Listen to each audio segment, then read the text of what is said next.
1, 2, 3, go. Hey, it's Aram Banyan. Timothy Bennett here. Welcome to bandbbanterbros, our third episode. Third episode, yeah. It's we're going strong. Let's try to keep it going. Right. Today, we're going to talk about music. Me and Aram were discussing this a little bit before we started this, but we figured we'll talk about music. For sure. Dive into some of our favorite bands and songs and stuff like that. So, yeah, let's go ahead and get this So going. you want to read the first question off? Let's go with something I didn't write down, but Well, you can't do that. well, I am. Dick I'm move. not gonna do anything about it. We got to know first and foremost, what is your preferred genre? Oh, wow. See, it's really weird. If you had asked like 20-year-old me, it would have been metal and nothing but metal. Mm-hmm.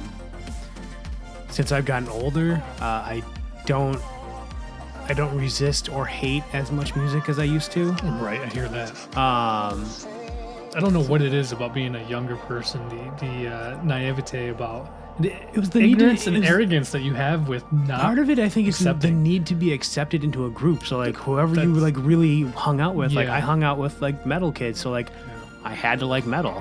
Like, Yeah, no, actually, that actually makes a lot of sense because especially when you go to metal shows, yeah, they're their own breed. Like you are. Oh, yeah. I mean, I used to, as my youth, I didn't listen to a lot of metal, right, but most of the concerts I went to were metal shows. right. Oh, Well, they're there's also so the much easiest hype. ones to get locally, Yeah, Like, that's true. Yeah, especially around here.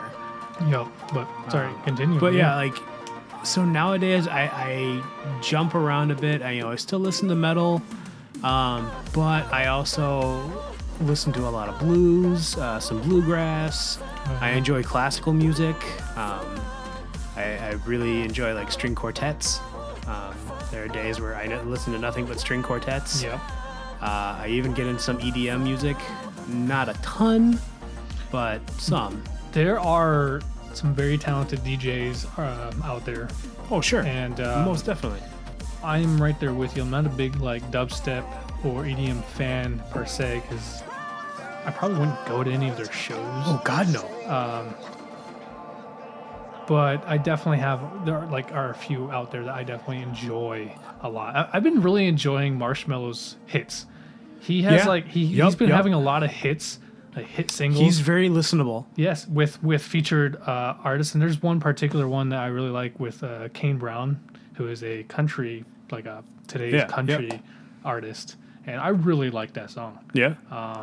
There's a song that, speaking of country, which is not something I generally listen to, even though I listen to bluegrass, so which is like country adjacent. I mean, I see where you're going. Yeah, it's more folky country. Yeah, like I say, it's to it, country adjacent. It's not Yeah, really not country, really but country, like but- there's a song by Chris Stapleton with Chris Cornell on it that I really dig. It's like Heavy is the Head, I think, something along those lines. Really interesting.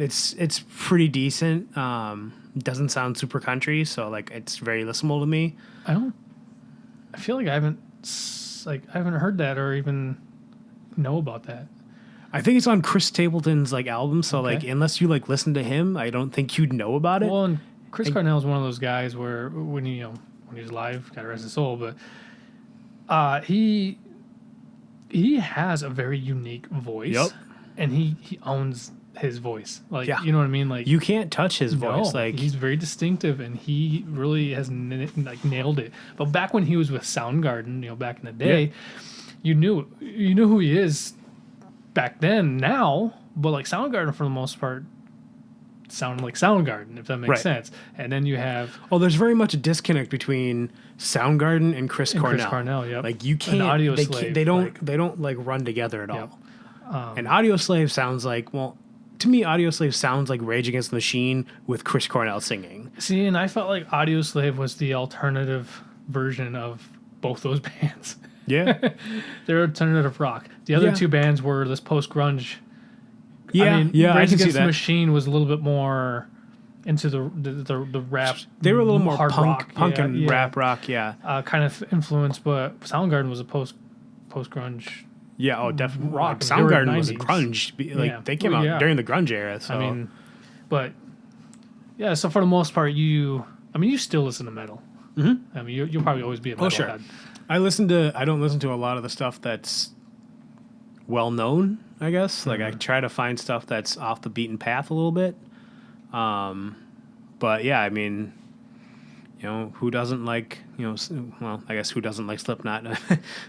I mean, Slipknot was, my... When they were full, when they were... Right. When they were whole, yeah. But Slipknot was a big band to me during high school. God, I love Slipknot. Yeah, Slipknot. I'm an Iowa boy, though. Well, right. I'm a kid from New Hampshire, so I mean, it's funny. I spent a little time out there in my 20s, and I'm not into like the hardcore scene. That's probably the genre of metal that I don't really get into. Because for some reason I like my music to have a chorus and a bridge.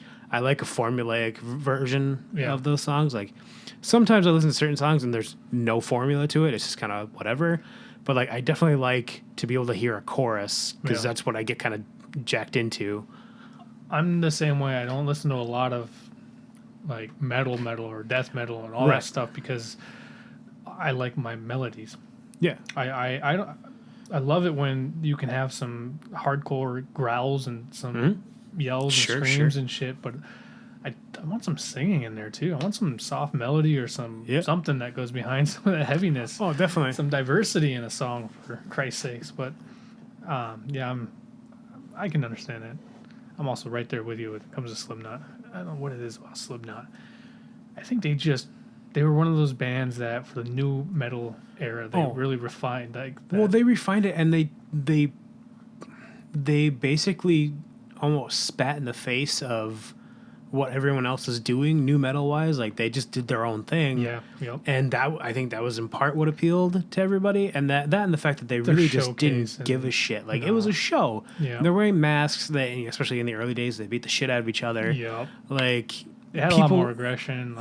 People enjoyed the show. I mean, that's where like bands like Mudvayne, they got away from the makeup and stuff like that because like they all of a sudden they're like, well, people are showing up for the makeup. They're not showing up for anything we're doing otherwise. Yeah. Although Dig still to this day when Dig comes out, I just feel like I need to tear something apart. Oh, most definitely. Such that opening is just Yep. But yeah, I mean, when it comes to like blues, like one of my biggest regrets is that I will never get a chance to see B.B. King live. Same here. The man was a master, and the world is poor for him not being in it anymore.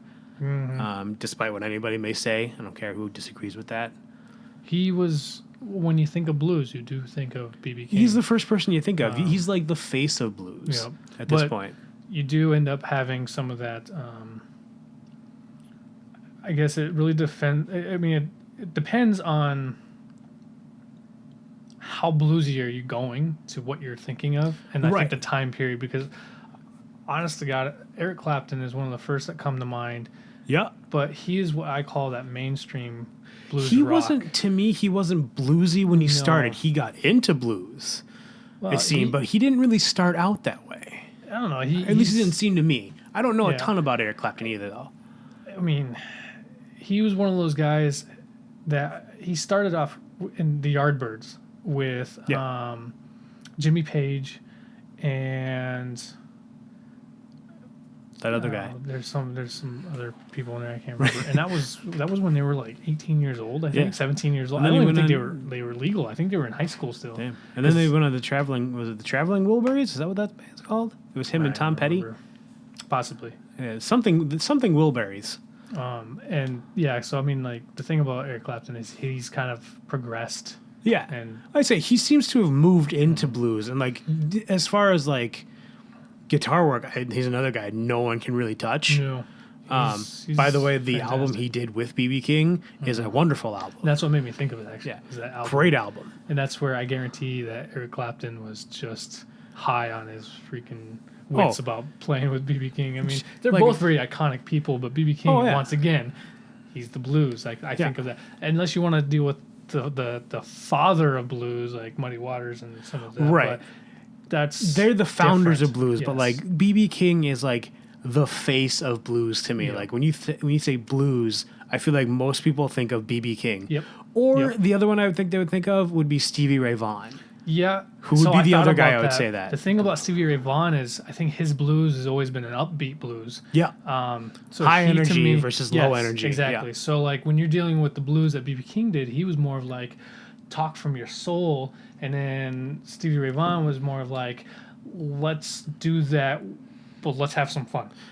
B.B. King, you sat and you felt the music. Stevie Ray Vaughan, you got up and felt the music. Yeah, exactly. But yeah, I agree. Those are essentially those are the three. Yeah, those are the three guys. I basically think of Eric Clapton as the boy band version of those two. Right, for sure. He's definitely more mainstream. And like I said about B.B. King, the world is a poorer place for Stevie Ray Vaughan not being in it. The world will be definitely a poorer place when Eric Clapton is no longer in it. Right. Well, I'm sure he's still got a couple more years out of his. A few, but he's getting up there, man. I don't even know how old he is, but I think he's in his late 60s or 70s. well, I wouldn't doubt it. You know, I wouldn't doubt fuck me. I got my laptop in front of me. I can You just got look the it up. interweb. Oh, I love the interhighway. Yeah, so we got the genre aspect out. Well, for sure. I suppose I could probably mention what I prefer. Born in 1962. So he's in his 50s. Oh, no, maybe he's in his 60s. He's not wait, 62? 62? Yeah. So Oh, he'd no, be- sorry. 1945. Oh, Years well, active is that 19. is- I read Wait. 1962 to present, assuming that was his age. That's the years he's been active as a Oh, musician. Jesus. Um, So, I mean, that is like 20. What was his birthday? Or when was he born? March 30th, 1945. So 45, almost 20 years. I mean, So he's 75. yeah. All right. Yeah, I mean, he's pushing it. Yeah, especially considering how many drugs he did back in the day. I mean, not everybody has a song just called Cocaine.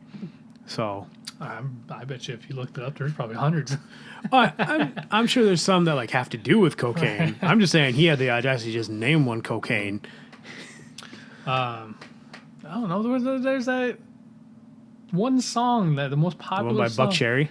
No. Older song that's Oh. like Easy Rider sounding where it just say cocaine. Yeah, that's Eric Clapton. Is that him? Yeah. Is that the one? Yeah. Oh wow. Is he 'Cause, singing yeah, in it too? Yeah, he's cocaine. That's him. Yeah, that's Oh, Eric yeah. Clapton. Fuck me running. I just got schooled. Yeah, that's what I mean. Like Oh my god. that's one of his more iconic songs too. Is like you hear that song on the radio. Yeah. It's like- you know, I may have known that at one time probably, but I don't know. That's Yeah. baffling to me. I'm shocked. I feel like I should know that. Oh, you should. I also mean, feel like I've as been much shit losing- as you know about music, comparative, like you know more than I do usually, and I like feel like I'm slipping, man. I it's feel like I'm old age, man. It right. will happen to you. I'm slipping. I used to be good at math. Nah, I'm not not. me. I'm not really good at math anymore. Nope. Not me. I've never been. me and numbers don't get along. We talked about that. I almost was a math teacher at one point in my life. Although I will say that there's one day I even told you about this that I tried to get Kaylee to do basic simple math really quick just because I didn't want to. Right. And she made it so complicated. And within that few minutes of her making this whole spiel and getting it wrong, Right. I told her what it was, and she's like, "That doesn't sound right." I'm like, "How would you know? Right. You couldn't even figure it out." Well, with all She got up to 200 something. It was like 108. Oh, jeez. Well, there's all that new math about how they like tell you to break the numbers down, and I feel like that Mr. Incredible meme where he's looking at the book and he's like, "Math is math." Right. Yep. Math is math. Yep. Anyway, what were we talking about? We were just going over genres we listened to. Oh yeah, I was gonna say the kind of genres I listen Yeah. to. So I'm the same way with you. When I was younger, especially in like high school, when I was really prominent into listening to music, I stuck to a particular genre, mainly the modern rock to new metal to Yep. heavy metal a little bit. I didn't really listen to much else other than that. I mean, my big bands I was listening to at the time were especially because they were coming out in that time was 3 Days Grace, Breaking Benjamin, Yep. 30 Seconds to Mars, Seether. Like those were the big popular bands that I started to listen to. And still to this day, I feel like each one of their albums other than 30 Seconds to Mars, because I can talk about them in a minute, but like 3 Days Grace, Breaking Benjamin, and Cedar, particularly those first albums of theirs, Yeah. are probably their best, in my opinion. Mm-hmm. But then again, I've also had a conversation years and years ago with somebody who says like, well, they're going to be your favorites because that's the first thing that you heard. And I'm like, that's a very, very it's a very valid point. Yeah. It's nostalgia. Yeah, exactly. Yeah. But I also am one of those that can truly be honest about things. Yeah, and take for them, sure. especially older I got. And still to this day, I still think that those are their best albums. Although I can explain why, like 1X for 3 Days Grace is their masterpiece because it was their mastered album, meaning that in studio they produced the shit out of it to make it a great hit album. Yeah, and it's one of those albums front to back. Every single song on that album is a hit. Like it could be a radio single, and it practically was. They had at least 6 or 7 songs on that album. Was that their first album? No, that's their second. 1X is their second album. No, I didn't. They had a self-titled album. Oh, sure. Their first one. I didn't follow 3 Days Grace. Just Like You and I Hate Everything About You, which is still one of my favorite songs. That guy left the band to Adam become Adam Gontier or something like that. He went to go be a solo artist. Yeah. He started another band, Saints of Sonia. Oh, is that what? Like that. Yeah, it's his other band. That's the band that he left to go do. I thought he went to go be a solo artist. That makes sense though. I mean, there's a lot of guys in that area that like did that. Like Josie Scott from Saliva left the band to go be he went to go be a Christian singer. Yeah. And apparently that didn't pan out because he got back together with the band later on. Well, he also gained like 200 pounds. He wasn't a small guy either. But he wasn't as big as he is now. Yeah, he was a hefty dude. He looks like the Blues Traveler guy. Back before he lost weight. He reversed roles. Damn. But I'm one of those guys that, well, I mean, like I said, my high school years and stuff, I listened to a lot of that stuff. But I was always one of those guys that if I liked a song, I liked it and I would listen to it. I didn't care what it was. If it was pop, country, hip hop, rap, I didn't care. If I liked it, I liked it. And I would listen to it. I, back then, also listened to a lot of Celtic music. Lorena McKinnick was one of my favorites. And my mom introduced me to her because she was into that kind of new agey stuff. And this woman was incredible. She traveled the world and studied different cultural music and then blended it together into a kind of Gaelic, Celtic sound. She took a lot of influences from India and the Middle East and inducted that into Celtic. Interesting. Storytelling. Love it. I love it. Check it out. One of her big hits was Mummer Dance. Okay. She's got. I love to listen to her when I sleep. She's a storyteller, but she's just got a great voice. It's just a lullaby. Just her voice is so soothing, and the music is so soothing, and it just knocks me out. But when I got older, especially now, I listen to everything. I can't just listen to one genre. Right. I love pop music. I'm huge into pop music now. It's funny. I feel like I'm like Patton Oswalt. Patton Oswalt has this joke on one of his last albums where he's like, the older I get, like, things I notice. It's like, I don't hate any music anymore. Yeah. He's like, I have music I don't listen to, but I don't hate any music anymore. Yep. The only thing that I stay away from is that ghetto gangster rap. And what I mean by that is that shit that mumble rap is. The newer stuff. No, yeah, fuck that noise. That's not even really gangster rap or ghetto rap. I don't know that's what just like just, I think it's legit mumble rap. I think if you ask Snoop, I think I saw something where Snoop Dogg was talking about it, and basically he made it sound like he thought it was the most ridiculous fucking thing. Oh, Hobson made a music song. He made a song and a music video just bashing that shit. And he's also one of those that he's a rapper. He's a hip hop artist who hates hip hop. He says it straight in one of his songs, like, fuck hip hop. But if the shoe fits, wear it, and Right. he's good at it. Yeah. So why not do it? Right. Yeah, mumble rap. I stay away from that shit. Yeah. For the most part, I do too. And I'm not big into vulgar rap or hip hop, but I do listen to Tech Nine. But no one does music like Tech. Also, yeah, he's been around long enough. He's got his own style. Oh my god, nobody can touch Tech Nine. Yeah. The amount of collaborations he's done, the amount of work he puts in, the variety and distinguished difference Sure. in his music and his rap is, and he has a song called "Rock and Roll Nigga," which he explains that he's a huge Slipknot fan. He's like, Sure. I've been a maggot since '99, and he explains like he was influenced by Rush. He loves Pert and Geddy Lee, and he says it right there, and I'm like, yeah, that's respect right there. Yeah. I mean, you can't. He's a music lover. As simple as it gets. I will say, like, I don't listen to a ton of classic rock. Like, I never got into Led Zeppelin. I never got into Pink Floyd. For a long time, people were like, well, you got to respect the classics. Like, I respect them. I just don't listen to them. Yeah. Like, I can totally get behind what they did for music. They're not my style. I grew up with it. Especially like, I was pretty lucky to grow up with kind of the influences I did with music. My stepfather had a variety. He listened to everything from like 80s pop, like Oingo Boingo, B-52s, Adam and the Ants, Blondie. He was also the Led Zeppelin, Sure. Metallica. He really liked his kind of harder rock. He had a variety. Yeah, he also listened to like America, Jim Grouchy. Which, by the way, Simon Horse with No Garfunkel. Name is one of those songs that I will forever love by America. Horse with No Name. Oh. I love America. I don't know. It's one of those songs I will listen to every time it comes on the radio. No, I love A Sandman is my favorite. By America. I've Yep. never listened to anything else by America. I love America. Horse with No Name is the only song I've ever listened to. It's a great Probably song. the only song I ever will Great listen song. to.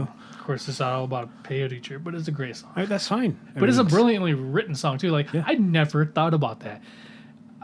It was one of those songs. One day it just clicked. Oh shit! Yeah, the desert is. The ocean is a desert with its Yeah. life underwater. I'm like, oh my god, that makes so much Yeah. sense. I don't know why it didn't click before. Right? Yeah. Took years. I was probably like, I was like 25 when that clicked. But it makes sense, and Yeah. I don't know. Once again, I like America. I like that kind of stuff. Yeah. Dr. Hook. The cover of the Rolling Stones. Dr. Hook. Yeah. So I don't even know how I got onto Dr. Hook, but when I was like 9, 10, I heard a Dr. Hook song and like had to get the album. What's the cover of the Rolling Stones? No, I'm trying to 'Cause remember. that's the song that did it. I think for it me. was the song was 16 or She's Only 16. But yeah, I got that. And there was like one or two other songs on the album that I really dug. But that was probably one of the first albums like I myself was like, I need to have that. Right. God, I'd forgotten about Dr. Hook too. You said something about him. Right. Fuck. See, and I was one of those guys like I said, the classic rock stuff, it was a little tough for me to get into, but I did have the influence to it. So I did have songs like one of my favorite Led Zeppelin songs was "Baby, I'm Gonna Leave You." Right. I love that song still to this day. Never heard it. I love it. No, it's fantastic. But, well, when we used to play D&D, like when my parents would play D&D and I would Sure. play with them and stuff, my stepdad had a particular, we had old, and I mean old by like 1980s, some Japanese or Korean company, 6-disc changer. And he had 6 albums that he would play while we played Dungeons and Dragons, and it was at least one Led Zeppelin album and a couple others I couldn't name Sure, off at the moment. sure. I think Ozzy, there was one like Bark at the Moon, or Mad, Interesting. whatever couple of his albums probably. He just had 6 albums that we always Yeah, the listened to. soundtrack. Yep, and that's what I grew up. So I got pretty lucky, but I never really listened to a lot of that stuff. necessarily intentionally outside of the house. Right. And I wasn't like going to my friends. It's like, oh, did you hear Harry Chapman's, Yeah. Cats in the Cradle? I had that same thing, badass like, song, which it is a great song. yeah. Oh, Cats in the Cradle is a wonderful song. No, I had that same thing where like, because I lived with my grandparents and my uncle, with my mom, and so like my grandfather listened to like Sinatra and stuff like that. I don't really remember much of what my grandmother listened to because I don't think she really listened to a lot of music, mostly because she didn't really hang out with my grandfather. So my uncle was 14 when I was born, so he was really into like 80s metal. So like I heard a lot of like, he had the BC Boys and he had Van Halen and all that stuff playing. Really? Yeah. And then my mom, I remember I was told that she was really into like, I think her favorite band was the Commodores. Okay. Legit. Yeah. But like, I got used to hearing from her, like, I'd hear like Diana Ross and stuff like that playing in the background. So I got used to it. I got a very versatile amount of music in the house, but I just, nobody ever listened to like Led Zeppelin or like Pink Floyd. Yeah. It wasn't something that was really heavy in any rotation anywhere. Yeah. Even my dad's side of the family didn't really listen to that stuff. Yeah. So, well, like I said, I got pretty lucky in that department. The fact that my stepdad liked his 80s pop to his 70s rock and his 80s rock. And now he listens to like operatic European metal. Yeah. I've probably heard some Christopher Lee stuff. Yeah, he listens to that kind of stuff. And I'm like, I don't even listen to that. I've probably heard one or two songs. So it's not totally my style, but I know what you're talking about. I will say that there's one particular genre I stayed away from, and that's country. I couldn't ever get into country. I just don't look good in skin tight jeans. Like, I couldn't get into country as a kid. The older I got, I started liking a lot of the older stuff, and there are very, very few today's country artists, because all it is pop rock with a twang. Yeah. It's all country today. Today's country is all pop rock with a twang. And there are just a handful of... Oh, yeah, I can definitely respect old country. Like, the newer stuff is just, Yeah. Like, my grandfather was a big Elvis fan, and so I was kind of influenced with him, but I never appreciated it or anything until I got much older. I always feel wrong classifying Elvis Presley as country, though. He was always a blues or a gospel singer to me. Yeah, it's just that accent that he had. Yeah, that's all. I think that's all it really. Because I agree. I consider him to be like a classic rock, like 50s rock. Right. But I also said the same thing about Johnny Cash. Johnny Cash to me isn't country. He's more of a folk gospel artist. Yeah. But they still put him under country. I'm like, country people just fucking stole him. Right. I think of like Hank Williams Jr. as country, or Willie Nelson as country. Yeah. But when you start to break down that type of genre, you have cowboy country, that's true. You have like, you have a bunch of every other stuff. genre really gets that way nowadays. Like, it used to be so simple. Now that I sound like an old man. Right. Back in my day. Goddamn kids and their silly drugs and music. But today I definitely listen to everything, and I'm really falling into the acoustic folk indie scene. Yeah, I've gotten into that too. Yep. I really like that folk acoustic indie stuff, and for sure. I don't know. Yeah, I definitely started leaning more into like blues and indie music. I just, especially when it's just one guy doing it, one or two guys doing it. Well, it's like the Blue Stones, I think was the one, that was who I was talking. I think that we were kind of talking about one time. The Blue Stones, who are like the Black Keys almost. Oh yeah. Yeah, I like them. Yeah, and I agree with you. They have that kind of like similar sound that the Black Keys have. Yeah. I like the Black Keys. There's nothing wrong with the Black Keys. I've been listening to the new stuff they've been putting out. That's actually pretty good. Yep. But I will say I absolutely love one of their videos with just children at the playground. Oh yeah, that's the song for Tighten Up. Yeah, the video for Tighten Up. But that video is great. It's just great. If you watch any of the videos, I believe from that album specifically, They're all They good. really don't take themselves seriously because there's another song that I can't remember if it's 10 Cent Pistol or Next Girl. It's one of those two songs, but it's literally following around like a stuffed dinosaur. And like there's a ticker tape at the bottom saying things like, the Black Keys don't condone this video. They had nothing to do with this. They didn't want to do this. It's very sensitive. Held at gunpoint. Right. And it's very, very much making fun of the fact that they had to make a video Right. for a song. Right. Like, and it is, that sense of humor is very endearing, I think, to a lot of people. Oh, for sure. That's the kind of stuff you need, like today, with all the seriousness. For sure. Yep. One of my favorite like videos is by a band called Horse the Band. They are probably classified. I can't remember what they're. I think they were like called like Nintendo Core or something like that. I've heard of that type of genre. Okay, so Horse the Band, there's a song called A Million Exploding Suns. And basically what they did was they let a college film major make a video. And it is the most bonkers video.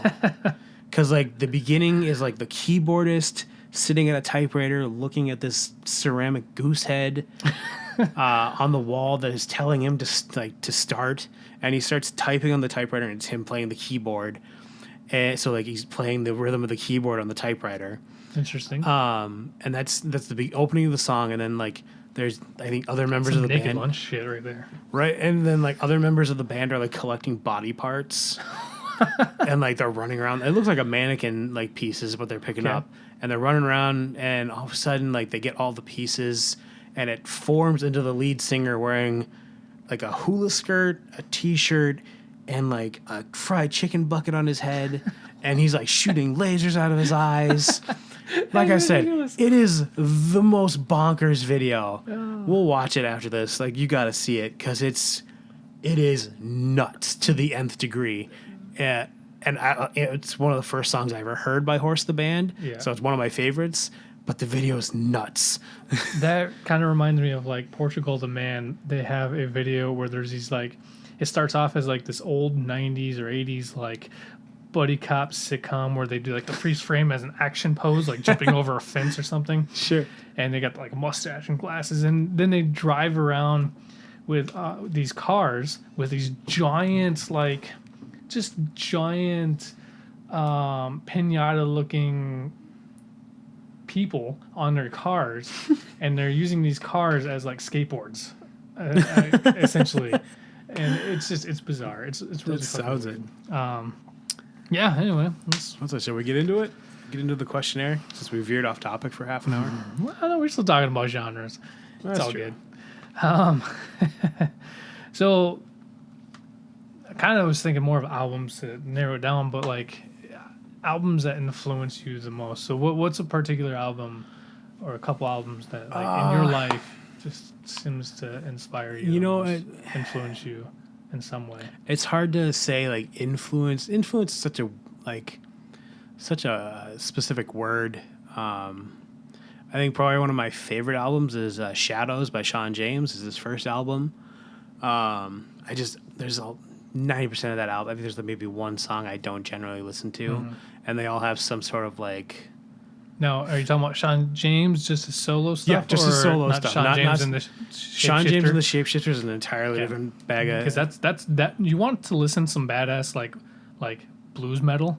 Yeah, Sean James and the Shapeshifters. Yep, some badass stuff. But Sean James himself, his acoustic stuff especially, is really good. It's Midnight Dove is one of my favorite songs. By him. Midnight. That's the album. That Midnight beautiful Dove is a song. beautiful song. Flow is probably one of my favorite songs off that album. But that whole album is pretty amazing to me.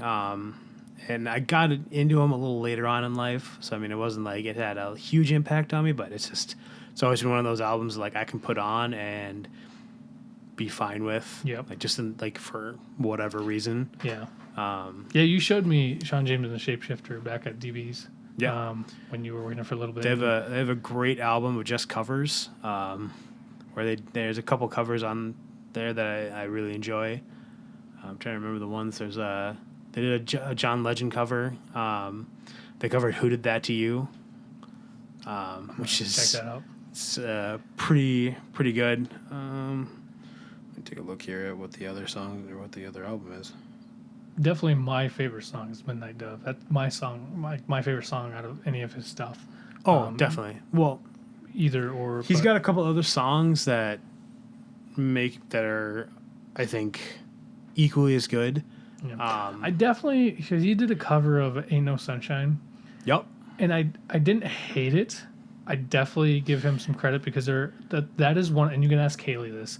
I bitch about this all the time when we watch like The Voice or American Idol or any of those kind of shows, of singing shows. It's like, I want somebody to do that cover, but actually do it like justifyingly well. Like, I want to hear some, because there are several people I've listened to that I'm like, why can't they just do Ain't No Sunshine? I guarantee that they would kill it. It would be one of the best things, because that is one of my favorite Bill Withers songs. But like, I haven't heard anybody do justice for it. You know, I think he probably comes closest from what I can tell. He has the lower range where it really works, but he still has his own style, which does throw it slightly off skew. But it's not bad at all. Like I say, of all the people I think could have done it, I think he does it probably the most justice. Yes.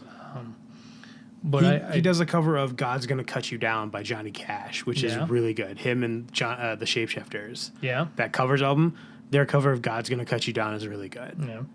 Yeah. I should listen to that covers album. Yeah, for sure. There's a couple of good ones on there.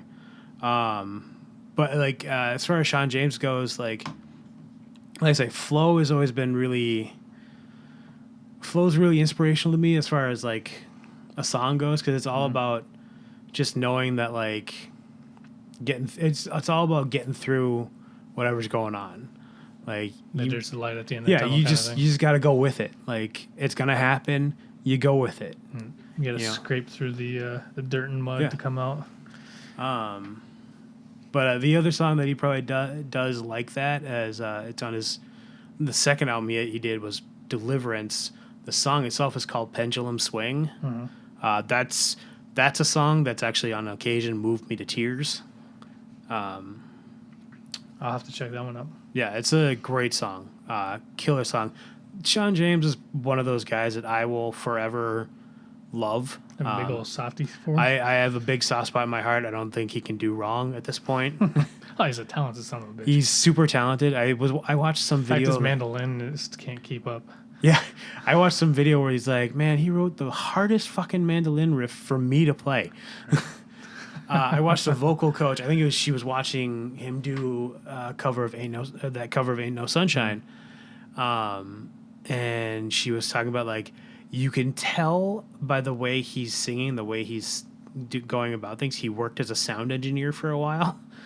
Well, and that's the thing about that song that I've always recognized was he put on a reverb that really, really sounded great for his voice. Yeah. And that was the one thing about that song. I mean, because I went to school for audio engineering, so I did pick up a few things here and there, and that was something that you add a reverb to liven your voice. Yeah. And, you know, that's like the one thing that sticks in my head. Even right now when I'm thinking about it, I just hear his voice with that reverb. Sure. And it's so nice. Yes. He definitely knows how to put himself like, you know, together. And he has really, really, really excellent mic control for what he's doing, because he's playing 90% of the time I've seen anything with him. He's sitting there playing, if not one instrument, two instruments, like the harmonica, while he's fucking playing his guitar, and then he goes to singing. I mean, I've seen videos where he does that, or like he has like a hi-hat. He has his like a tambourine on his leg, or he's kicking the drum or something like that. Yep. He's a fucking one-man show. Yeah, for sure. That's a talented son of a bitch.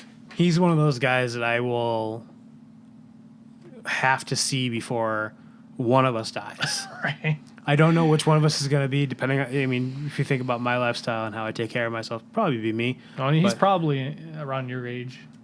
Maybe. I mean, I have no idea. I feel like he's probably in his late 30s. I'm 36, Tim. You can call me late 30s at this point. I mean, you're older than I am. You're past your mid.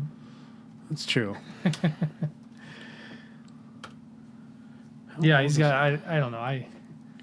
I like him. I definitely like him. Yeah, he's super talented. Yeah, I mean, I don't know. So you'd say that No, Sean James, huh? He's about your age. He's born in 1986. Oh, so he's only like a year older than I am. Yeah. Anyway, what were you gonna say? Wow. Yeah, so he'd be 34. Yeah. Maybe 35. What month? September 23rd. Yeah. So Sean James's album Shadows. Yeah. Shadows is the album that you say is your most inspiring. It's one of your probably favorites. because it's probably got the most like. It's probably got the most songs that move me. Would be the right way to say it. Like, whether it be like positively or negatively, like they inspire. They have. They tug at your heartstrings a little bit. Right. It has the most songs that cause like an actual emotional reaction from me. Yeah. No, that's what's up. I like shit like that. Yeah. There's only a few things I cry about, and that's sad puppies on Celine Dion's commercial or Shania Twain's, whatever it is. One of those commercials. Sarah McLachlan, There it which is like the medium between Celine Dion and Shania Twain. I hate those fucking commercials because they don't make me want to donate. They just make me want to grab a box of tissues. Right. But I movies will make me cry. And then music or handful of songs that will bring me to. There's maybe a couple songs that will still to this day, after hearing them 1,000 times, that just click a little nerve, and I'm like, Quick side note, or not side note, quick side question. What is a song that, regardless of how many times you've heard it or how ridiculous it is, like just breaks you? Gary Jules' Mad World. Okay. For some reason, it's just that beginning part too, like just that first verse. Yeah. It's just something about that goddamn chords, the way his voice works, just this just breaks me. I don't even have to necessarily listen to it. If I just hear the goddamn thing, I swear I'm gonna tear up. Yeah. Just instantly, I'm just like, oh god, So where's the tissue? being really vulnerable. See right now, I made Tim cry on the air. right? Being really vulnerable right now. It's kind of embarrassing, but there's a song from one of the Muppet movies that I saw when I was like 5, and it's called "Saying Goodbye," and it's a scene where they all go their different ways, and even at 5 years old, wrecked me. Like, I went out to my mother in tears, and my mom's like, "What is wrong? Why are you crying, child?" And I was like, "Oh, they all left." She's like, "Who?" I was like, "The Muppets." She's like, "What are you talking about?" And she's like, "It's just a movie. Go Did you back." drink the chemical bottles underneath the sink again? I was like bawling about it. I'm like, Yeah. and it just, even to this day, like I listened to it like recently, and like my whole body seized up, and I was like, I'm gonna start crying if I don't turn this off right now. Yeah. I always liked the Muppets. Man, Muppets and Treasure Island is my favorites. Part of it's because Tim Curry playing... Tim Curry playing Lon John Silver. I just watched the Muppet Treasure Island the other day. I love it. It's a great movie. Muppet Christmas Carol will always be my favorite because Michael Caine as Ebenezer Scrooge is just balls. I just enjoy the Muppet movies in general. Yeah. They're well done. Yeah. Well, the older ones. I don't know about the newer ones. I haven't watched them. I haven't seen... I saw the Jason Segel Muppet movie, but... Yeah, I didn't watch that one. It was okay. Yeah, I didn't watch that one. I didn't watch Muppets in Space because I felt like they had just... Yeah, I don't think I've seen that one either. It just it's felt appropriate like for Gonzo, though, because he's supposed to be like an alien. Yeah. So it's pretty appropriate for that. I did watch a little bit of like the revamped Muppet show recently, where it was like The Office, but like the Muppets. And I watched about 3 episodes. I thought that's what The Office was. It's just a bunch of fucking Muppets. I watched about 3 episodes, and I couldn't do it. I didn't like. My heart was breaking because I just everything I loved about the Muppets and the Muppet Show was just being shat on. Yeah, I couldn't handle it anymore. Yeah, that's disappointing. Yeah, I understand what you mean by like. There's one film, no matter what it is, that is just I have trouble watching, and it's a childhood film, and that's Never-Ending Story when Atreyu loses his horse. That is Artax? Yeah, it's the worst. I think that's the name of that. It's the worst scene any child should have to go am through. I a bad person because I don't cry at that? Oh, I still today just I'm just like my heart breaks. I'm like he loses his horse. See, I It want. just sinks. They can't do anything about it. I didn't have that problem with the Neverending Story. There was a book that I read. I don't know if you've read it or not, called Where the Red Fern Grows. I know the book. Okay. I've never read it, not to my knowledge at least. When I was in fifth think I ever read grade, it. because I read so well, I lived in Montana, so like the bar was set kind of low, but I read very well. There was about 3 or 4 other kids put that a full sentence together. right. There were about 3 or 4 kids that read about as well as me. So we were put in like this little accelerator reading group. Oh yeah, the little So club. we had to leave class to go read a book. Special ed kids right there. Yeah, right. But we at one point read Where the Red Fern Grows, and so we got to the ending, and we're like reading aloud to each other, and it's literally 4 like 11-year-olds and a grown woman crying at a table in a hallway. Yeah, I am surprised no one was like, "What is wrong with them?" yeah. To be honest, the only book I remember reading as a kid, like in sixth grade, Yeah, I read The Giver. I read The Giver. When I was in I sixth thought it was grade, really I read The good. Giver. Great book. It's always stuck with me, and then I reread it when I got older, much older. Yeah, Once again, it still is. It's a timeless piece, and Yep. it's just amazingly done, because that is the movie was horseshit. well, I never but- even watched the movie because the second I saw previews and I saw like a space, not like a spaceship, but like It's like a hovercraft, like a hovercraft or some kind of cruiser, and then there's all this other shit going on. I was like, nope, the book is too short to make a movie out of. Well, and they completely did it their own way. Right. So in the book, they don't have colors. Yeah. They don't have taste. Everything is just black and white, and it's a systematically controlled Right. thing. Yeah. And that's what makes that entire book so important and so powerful, was because this boy Yeah, there's one person that holds the memories of the past and holds the truth, essentially, Yeah. that is beyond everything that they know and exist, and that's the giver. And Yeah. this boy receives all this, and like his visions of a red sled, once again symbolism, red sled, and he goes down and he like breaks his arm.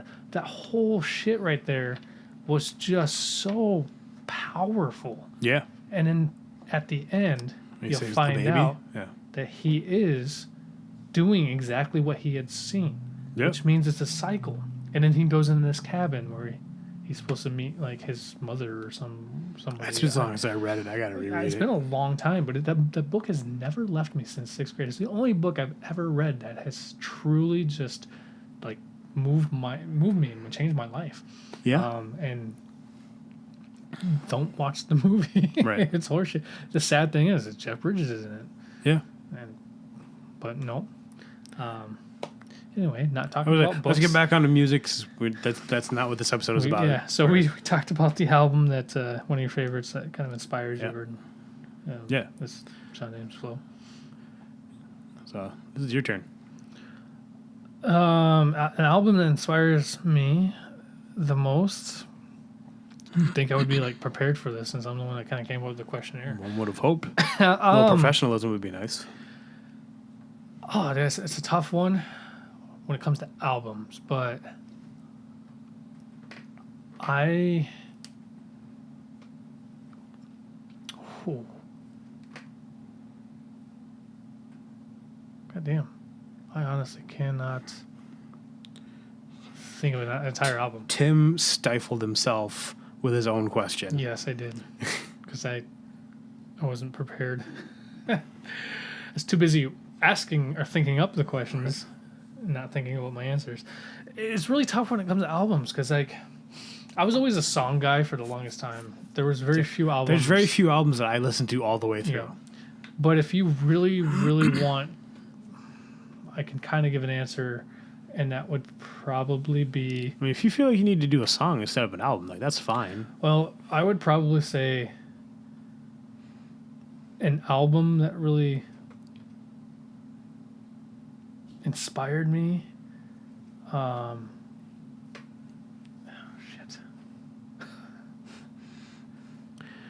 let me sit on this one. Aram wins this podcast because I had an answer when Tim didn't. I would have to like go and like look at my music again to kind of go, hey, this is the one. Yeah. You know what I mean? Like, For sure. That's kind of how it worked, because if I sat there and saw it tangibly, like, oh, this album, well, I can tell you all about this album. But in the top of my head, I can't think of fucking thing. Right. It's like too many things. My mind is literally like, there's this guy. You just had this guy in my head that has an infinite file cabinet, and papers are everywhere right now. And he's like, oh my God, I can clean this shit up. Right. You know, where did it go? That's kind of what happened. You just put him in panic mode. Like, the place is on fire. No, you put him in panic mode, Tim. These are your questions. You wrote these. I don't know. I think the big kind of like album that's coming to mind right now is probably Linkin Park. I was like, you told me not to dwell too hard. No, well, because it's really tough, because essentially there was 3 albums that I listened to the most, and List them out. It was 3 Days Down, Better Life, and Linkin Park's Hybrid Theory, and Papa Roach's Infest. But they all had their particular influences on me the most. Sure. Hybrid Theory and Linkin Park, or I mean Hybrid Theory and Better Life. Those 2 albums, like, they inspired me to start writing my own like lyrics, and essentially started writing poetry with those albums. Right. And Infest was one of those that there was a couple songs that really hit me, and like that was it was the last like hidden track, which is Tightrope. Yeah, that's a great song. Yeah, that song always hit me. Yeah. And then there was Angels. Between Angels and Insects. Yep, and that song always hit me. But Broken Home was another one that kind of hit me. I didn't really have a broken home necessarily, but I had some issues, and so I always found that. But I would honestly say 3 Days Down's Better Life was some of the best writing that came from someone like I found to be like a pure soul writer. And that was kind of when I started to find my own music style that I like listening to. Yeah. So, and then Hybrid Theory, I love that rock rap blend, and I thought they had some of like the dopest lines in a freaking album. And Mike Shinoda, man, that fucking dude is an incredible writer and a great producer. But I would say that would probably be it. So it'd have to be like those 3 albums that really inspired me, influenced me, because they influenced me to start writing. And then they wanted me to, and then that started me to want to get my guitar, like my first guitar, at the age of 13, so I could start a band. And that's when I came up with my alias, Blackwint, because I was like, that'd be a cool name. Sure. And that's kind of that snowball effect right there. Yeah. So yeah, it'd be that influence wise. So right on. All right, well, now we got that out of the way. It just took fucking forever. Like pulling teeth with you guys.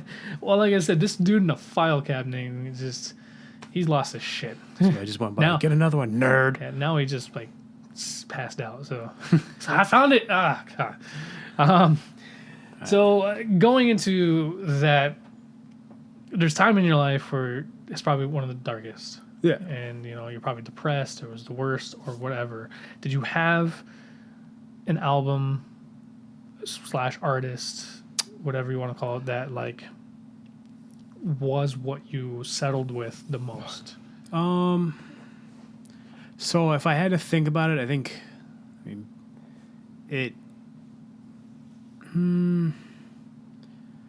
know. It's so funny because anybody that really knows me knows I'm not a really like worked up guy. But I mean, if you listen to this, especially the stuff I used to listen to, like everyone was like, "Oh, you must be super angry" or something like that. And no, that actually keeps me from being angry. Right.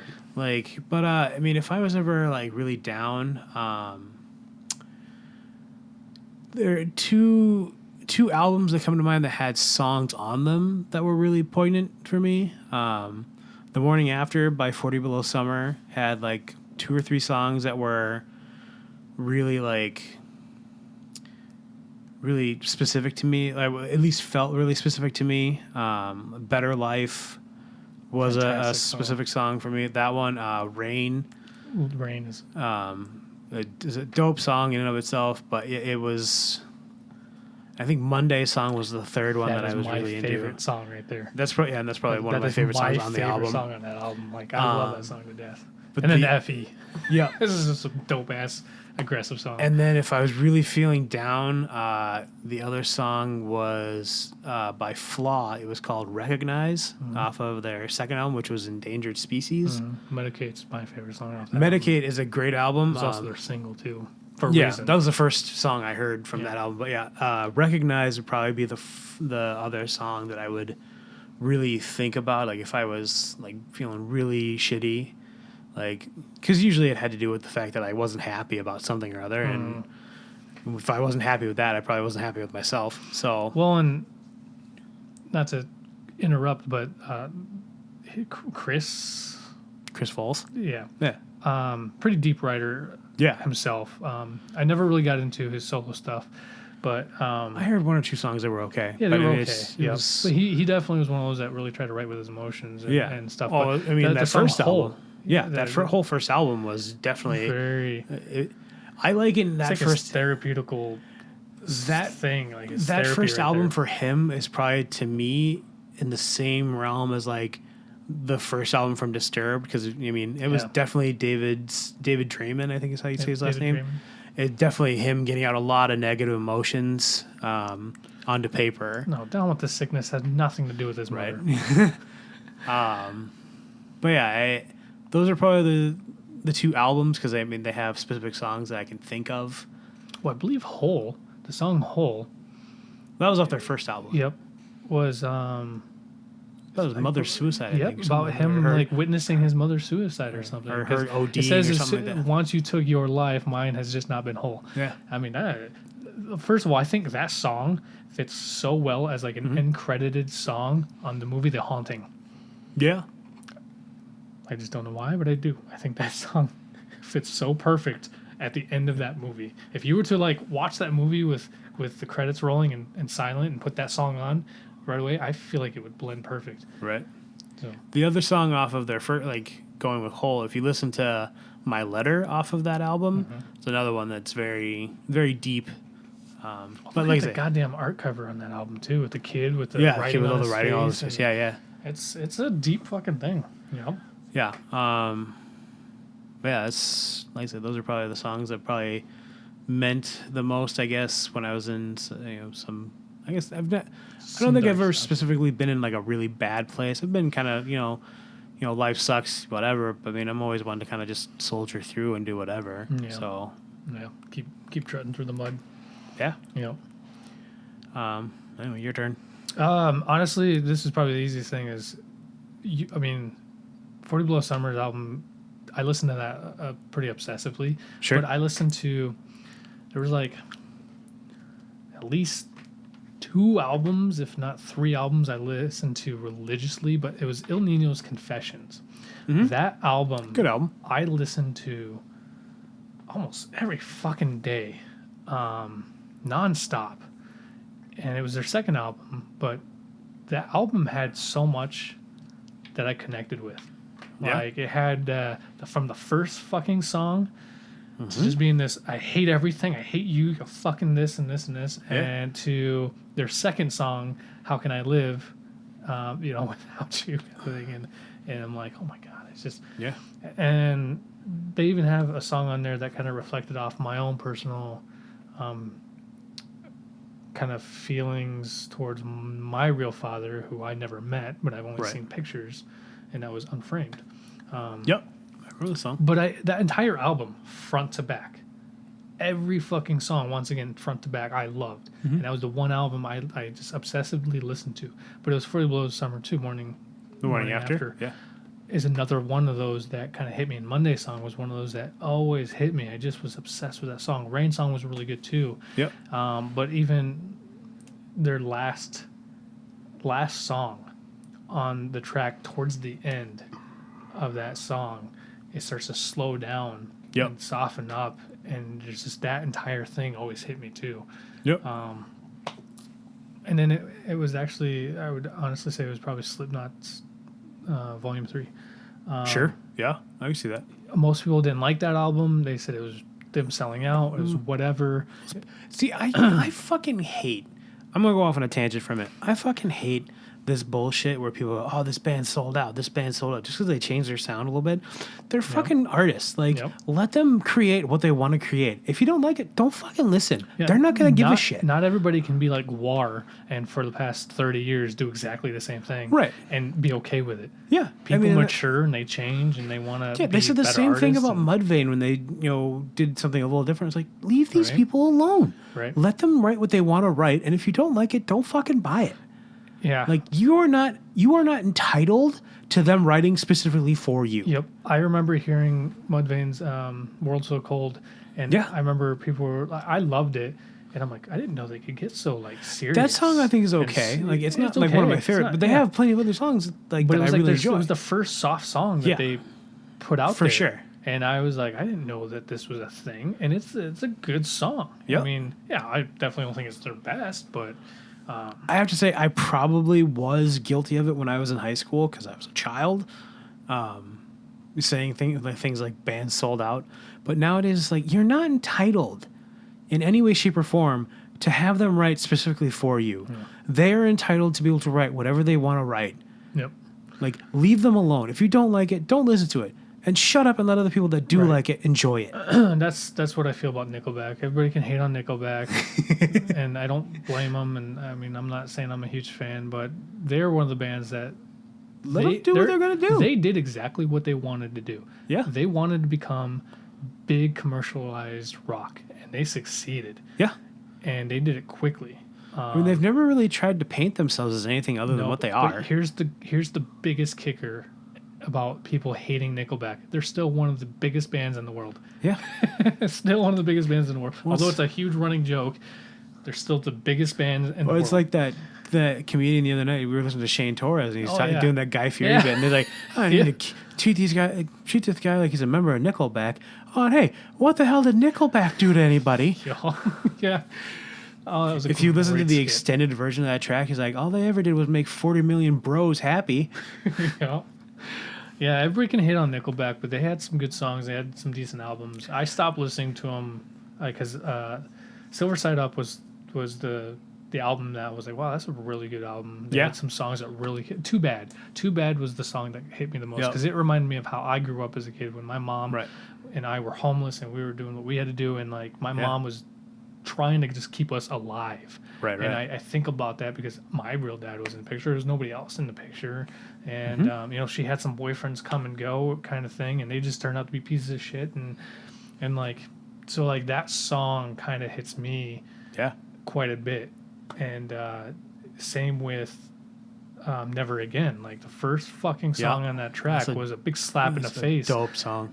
And it's because my mom, I witnessed my mom getting abused by some of her boyfriends and shit like that. And even I got abused by one of her boyfriends. So like, I know that feeling, and it just happened to be like, it's just, so that was the album. And then their second and third album, I pretty much, after that it became Dark Horse. And after I didn't like Dark Horse. There's a couple songs on that album I didn't mind. After that though, it was just a few songs. I think Saving Me is the last song that I really got into. I think that might have been For All the Right Reasons, or For All the Wrong Reasons. For All the Wrong Reasons, yeah. That was the album that I last really enjoyed. But there's only 2 songs on that album out of a 14-track album that weren't on the radio.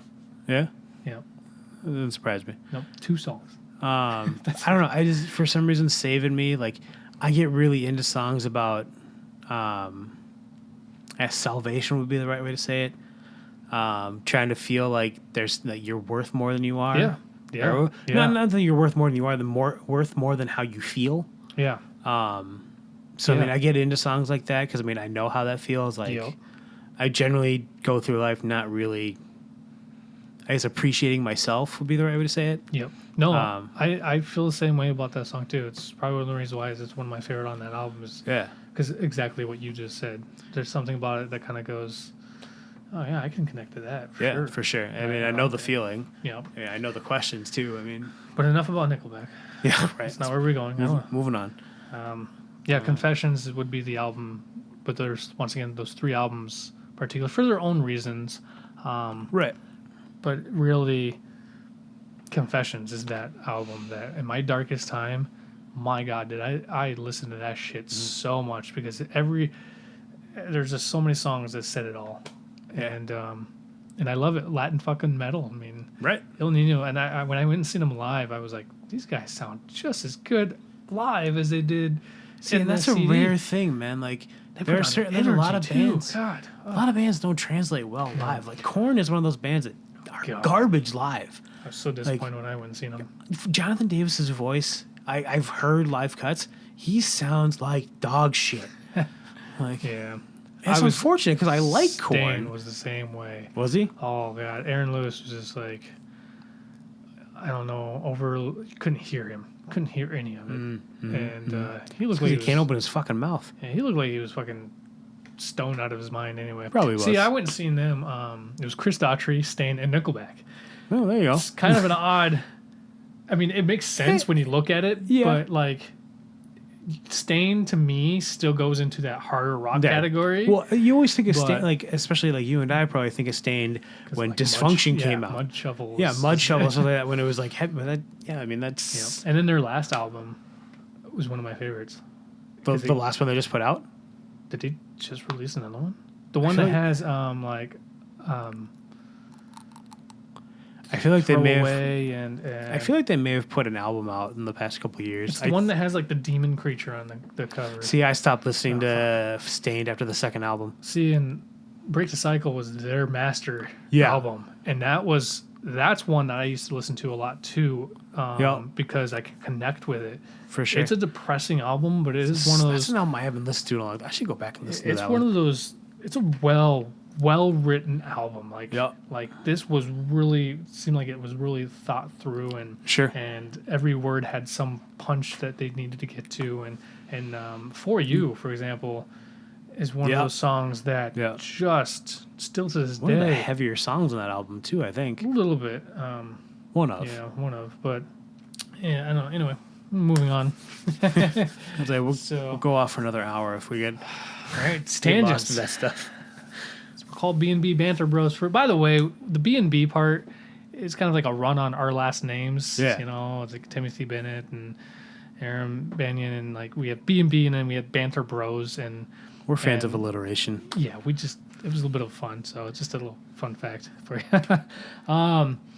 Yeah, next thing to talk about, like what albums are some of your favorites? Which songs on those albums? And you kind of already said that. Yeah, well, I mean, Shadows by Sean James, and like I said, Flow will forever be one of my favorite songs by him because it's the mindset I try to keep. No matter what's going on, you got to go with it and just roll with the punches. That's that album. The other ones that I kind of picked out were.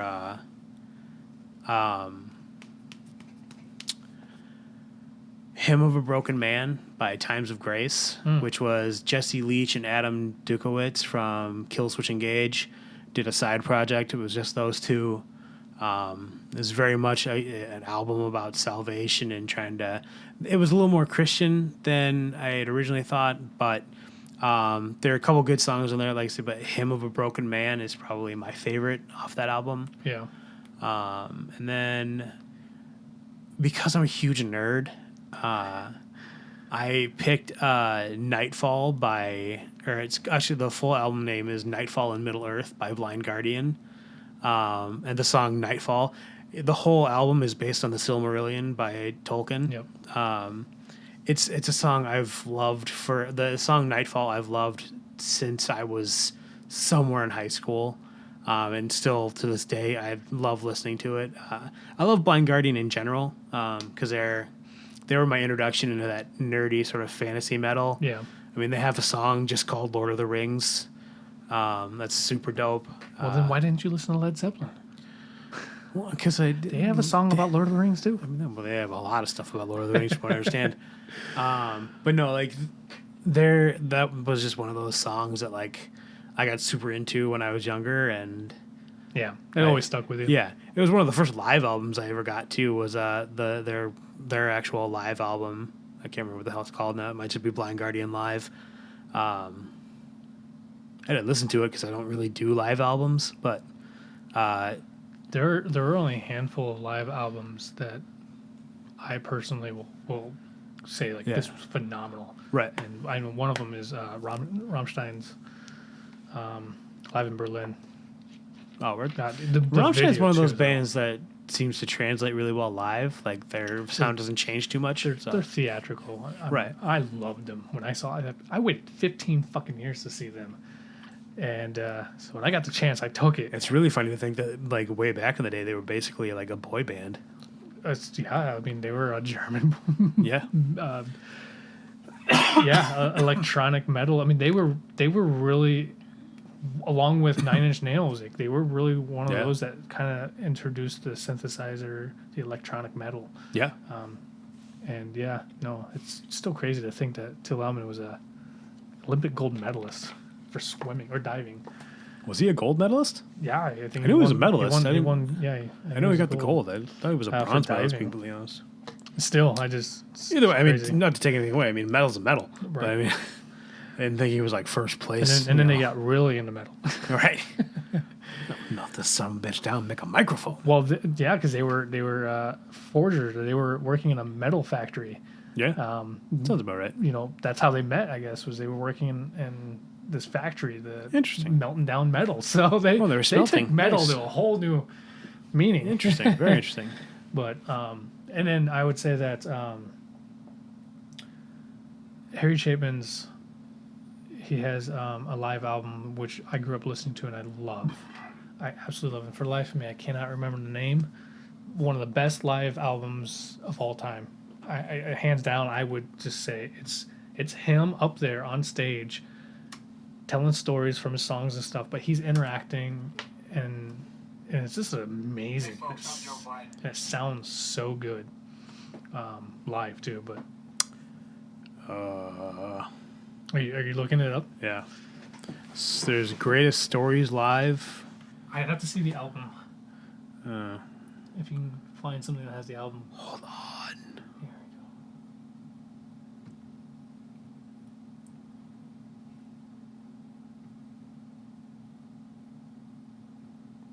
This isn't meant to be dead air. Nope. I'm saying it. Well, Greatest Stories Live is the first live album by Harry Chapin. I don't know if it's that one or not, but it says recorded over 3 nights at 3 California venues. Well, the cover is a colorful blur. Yeah, So- here it is. Yes, that is the one. Greatest Stories Live. Yep, that is the best live album. 1976. Yep, that is the best live album of all time. Yeah?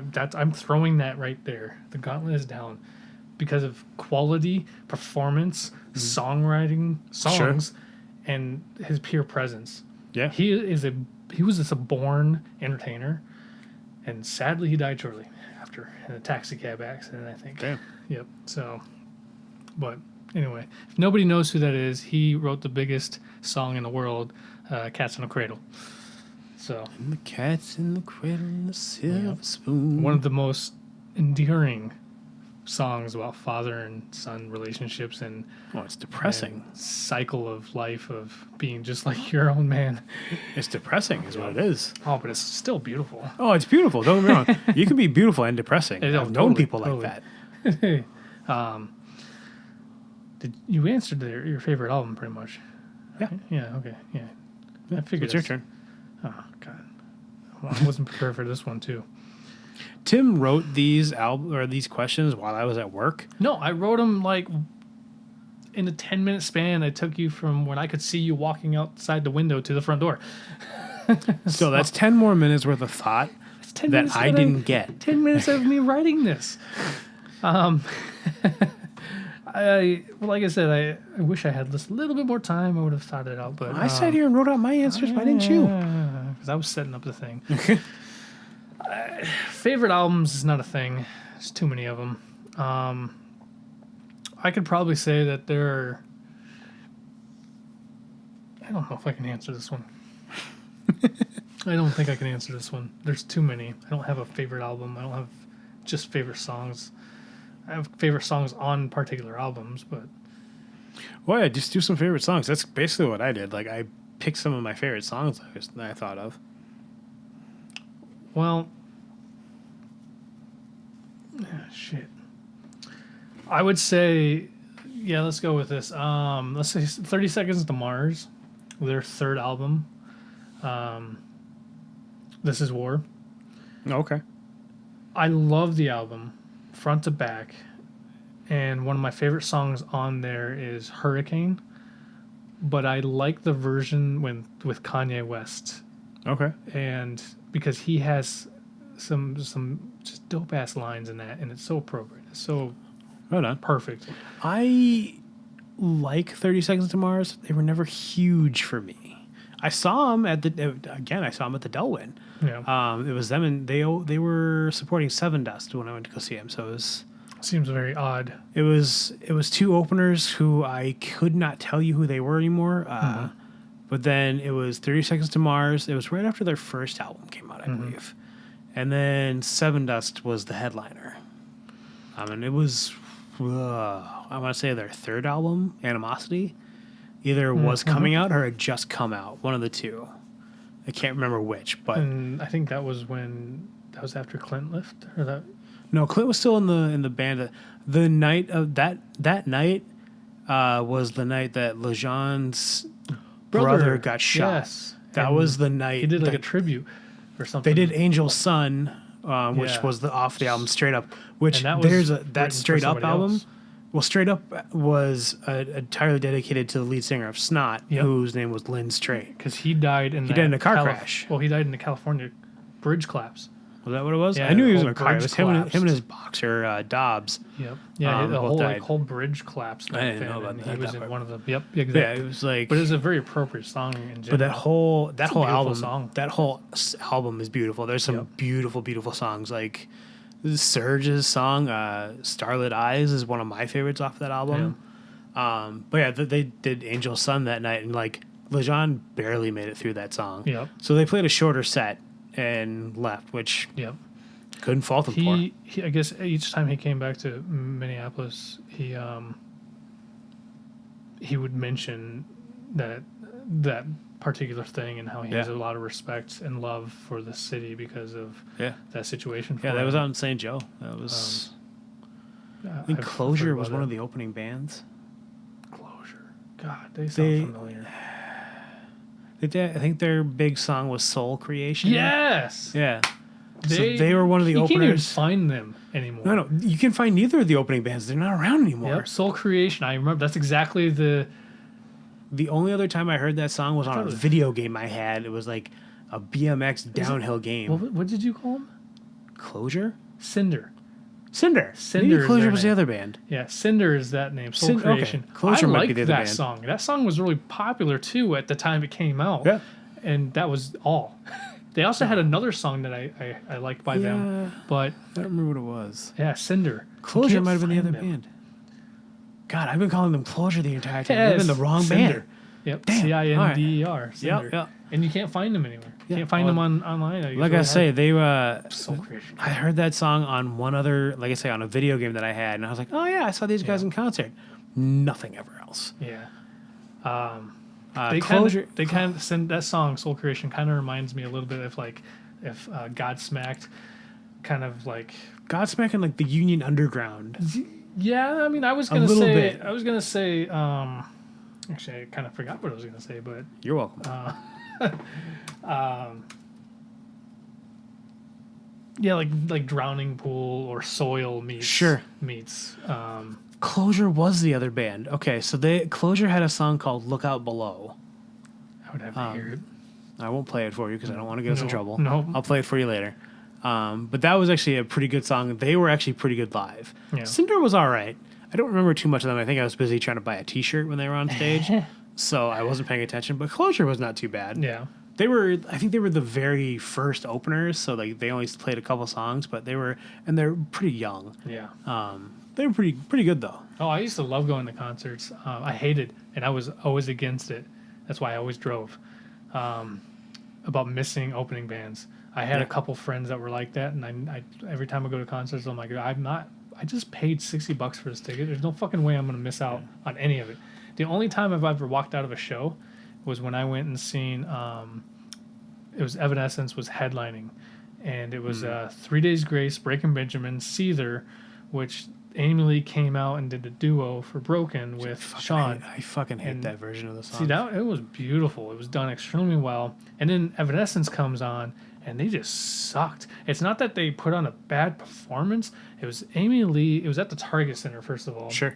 And Amy Lee just overpowered the microphone, and all it was cracking. I had that same problem when I Horrible. saw Lacuna Coil at the Myth. It was because there's a male and Christina, and like their mics weren't synced right. By the way, she's married to Jim Root. Yeah, they were dating at the time because it was Stone Sour was the other guy or the other band on the tour. Seems like a very odd couple. I don't know why. But It was Brand New Sin, who I had known about for a long time. Shadows Fall, Evanescence, or not Evanescence, Lacuna Coil, and Stone Sour was the headliners. But Christina's mic was way too loud, and the guy's mic was virtually non-existent. And I was like, his vocals are important. yeah, Like you can't. Otherwise, it's just Christina like singing far too loud. Yep. Like it's probably one of my least favorite performances. Like Kaylee's a big fan of Lacuna Coil. I like him too. I have a soft spot. I think for she him. has a great voice. Like, but in that venue and the way their mics were done, they were awful. That's an engineering problem, though. Yeah. I mean that's purely an engineering. Yeah, problem. 'cause, like, I've whoever's heard- mixing that live performance did a shitty job. Yeah, and like Or they didn't test it beforehand or whatever. right? Yeah, because like I know she's got a good voice. I think she has a beautiful voice, but that it was like I couldn't really discern what she was singing, other than the fact that I could hear the music. Yeah, and you knew Like, what it was, Right. but yeah. I couldn't really discern what she was singing, and you couldn't fucking hear what he was singing. Yeah. I saw Lacuna Coil at Target Center again. And it was an opening band was called Never Set. And Don't know them. then it was so it was Never Set, who was some small time band. They weren't too bad. Sure. It was Lacuna Coil, it was Kill Switch Engage, it was Chimera, and then it was Disturbed. I'm assuming it was Kill Switch with Howard Jones. Yes. Yep. I'm gonna be really controversial about this. I actually kind of preferred Howard's voice to Jesse's. Yeah. Although I love Jesse's voice, Yeah. and some of their newer stuff is actually really good. I actually think I like Howard Jones's voice better. He's just an interesting guy, personally. Well, I mean, you heard how he got kicked out, right?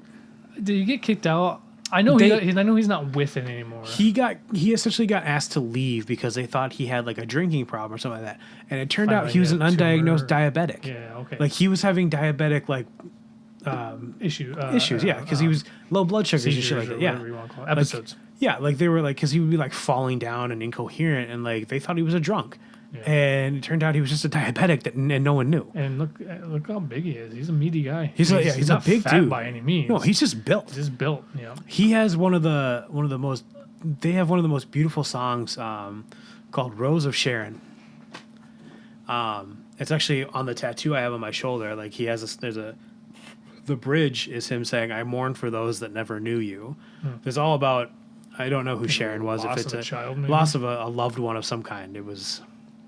But that's actually one of those songs that like speaks to me on many levels. My mom died when I was 13, so like that was my first tattoo, and that was why I had the lyrics underneath it.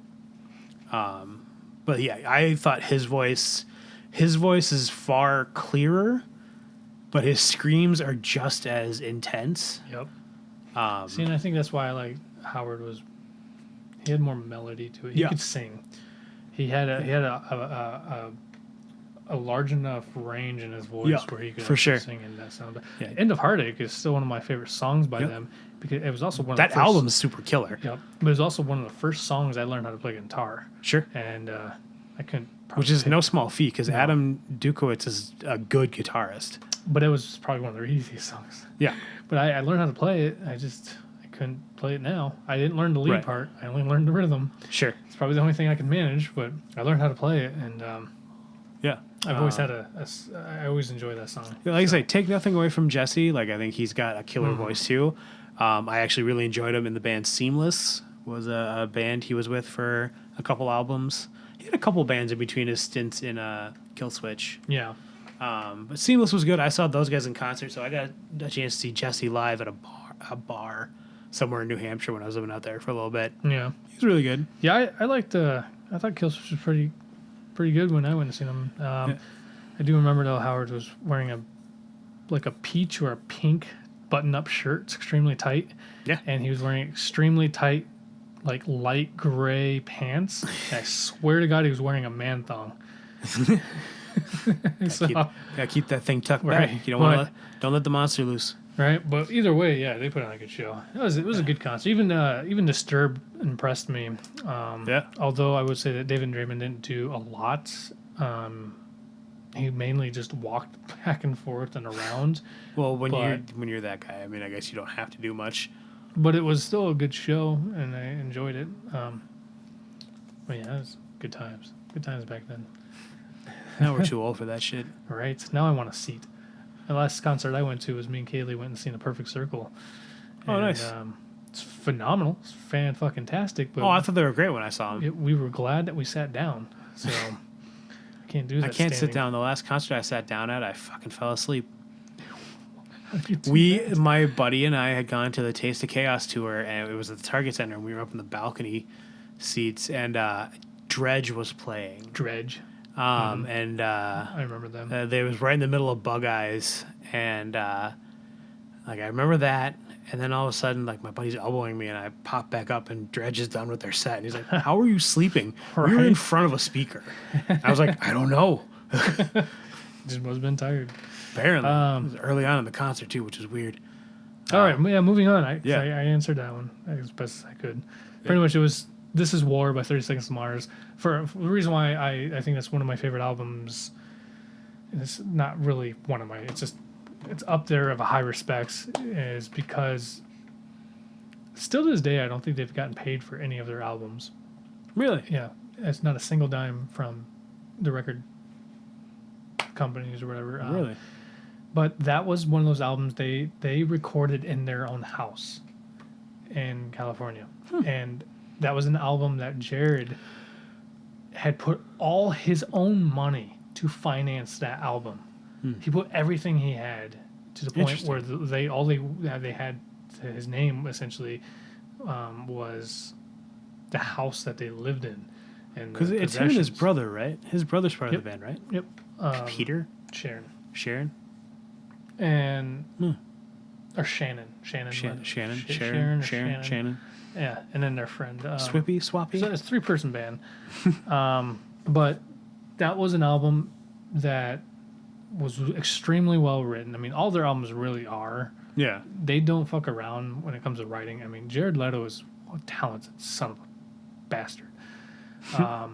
Dude is just he's just fucking talented. Yeah. Phenomenal singer. He's got an incredible unique voice and range. Yeah. And he's a fucking pretty boy, and he can act, and he's quite the method actor. Just goddamn talent, people. But Sucking up all the talent other people need. one of the things I respect the most about that particular album too was that Jared would go and he would go acoustically, and he would just sit there and play some acoustic stuff and sing, and that's how he was writing a lot of the stuff. But anyway, it was fantastic, well-written album, and that's I think why I have a lot of respect for it. Sure. But anyway, moving on. Which artist / album did you listen to the most back in high school? Do that, and then the secondary question along with that, the following up question is, what album do you still listen to from high school back then? Okay. Like, what is that one album or that one artist or whatever that just never went away for you? I've always had this love for Devin Townsend. Phenomenal Just musician. such a tremendous talent. producer as well. He produces albums. He does. And he wrote a book He wrote a book. Yeah. recently. Yeah, that's the one I have to pick up and read at some point. So I got a hold of. I used to download a lot of music, and I don't even. We all did. I don't even remember how. By the way, you want to know what kind of pirate I was? I used a free version of LimeWire to download the paid version of LimeWire, and that's how I beat the system. You ripped off their own company. Somehow I can't remember how I got a hold of I it. do But remember LimeWire. the song that I remember first hearing from Devin Townsend, it's one of two. It was either Bad Devil, which is just a very fun song, or it's the song Sit in the Mountain, which is actually just a much... It's beautiful, but not super beautiful. Like I'd almost say it's a prettier song. Yeah. And he was very much like doing his own thing. I bought a bunch of his albums. Like I think I bought like 3 or 4 of his albums. Didn't listen to a ton of songs from any of them, but always loved a few songs from each. And I've always kind of had that sort of love for Devin Townsend. Like no matter what, like he's always got something that like I feel is very intense, and like he's another writer like that pours every emotion he can into what he's writing. And he has such control of his voice too. That's and he's a phenomenal player. Yeah. I mean, he's a straight out composer. Yeah. He's not just a songwriter. He's not just a musician. He is a composer. He writes symphonies. Like I believe he just released an album where he does one of his older albums with a symphony. I know exactly which one. I think it's Ocean Machine, I believe, is the album he redoes, and I can't remember where it's at, but it's over somewhere in Europe. But it's Ocean Machine, I'm pretty sure it's really interesting to hear some of the drops and pickups that he does, where he goes up really high and then all of a sudden just cuts off, and you still got some. Yeah, I think I watched a video, like a quick video when he was talking about like his book. He was promoting his book or something, talking about what it meant to be a writer. Well, and I think what's really funny is like he's also funny. Yeah, like he's a goof as well. Like I just recently, like he was like streaming on Twitch, like raising money for these different charities, like. And he was just like writing a song, and someone was like, "Put fart sounds in it." He's like, "Okay," and he just started like set it up so anytime he strummed, it was a fart noise, and like so he just does stuff like that. But like, and then you think of like one of his albums is called Ziltoid the Omniscient, and it's a concept album about this alien coming down to Earth to take over. Yep. I've heard about that album, and I believe he's writing a second one. But I also believe he turned Ziltoid into an opera. Interesting. Or I think I heard that. I might be wrong on that. Don't quote me. But like like watching some of the videos, like there's a video he did. I can't remember if it was a Devin Townsend song or if it was a Strapping Young Lad song, because he used to sing for Strapping Young Lad. That was his other band. And like he was just like, there's just parts where like he's just dancing with like a horse head on, and he's just doing like these weird polka moves, and like his like what I guess what equates now to like his stock uniform of like a long sleeve T-shirt, a suit jacket, and jeans. Like, and that's generally how he dresses now. Like, I remember watching a video of Strapping Young Lads. Yeah, and he had like this. Oh, back in the day, he had the goatee and he had dreadlocks, but he was balding on top, so it was just dreadlocks around the side. He looked like he belonged to Battlefield Earth. Yeah. It was bizarre. It was very bizarre. He's a weird guy. I can remember talented though. So talented. And when I was in college, I was still on his mailing list. So one Christmas, I got just a stock Christmas card from like Devin Townsend, but like it looked legit, like he had just signed his name on the front. Yeah. I wish that I still had it. I don't think, but it was one of those things I thought was really cool, is the fact that he just took the time, in my mind, just sign a card. Even if it was a stock card, he still signed it. Yeah. And like it looked like it was legit, like written with a Sharpie. Yeah. So I don't know.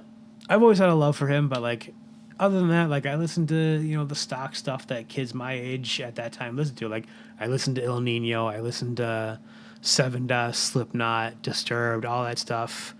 I wasn't huge into Tool. I didn't dislike them, but like I wasn't madly in love with Tool the way all the other guys were. I never discounted their talent, but like everybody Ladder else, is still my favorite album. Ladder House is a great album. But I understand exactly what you said. I've never been like gung ho for Tool like everybody else. I actually was either. much more of a Perfect Circle guy. Same here. I loved Murder Noms. It was a great album. I loved 13th Step was a great album. And that's my favorite album off You know, this.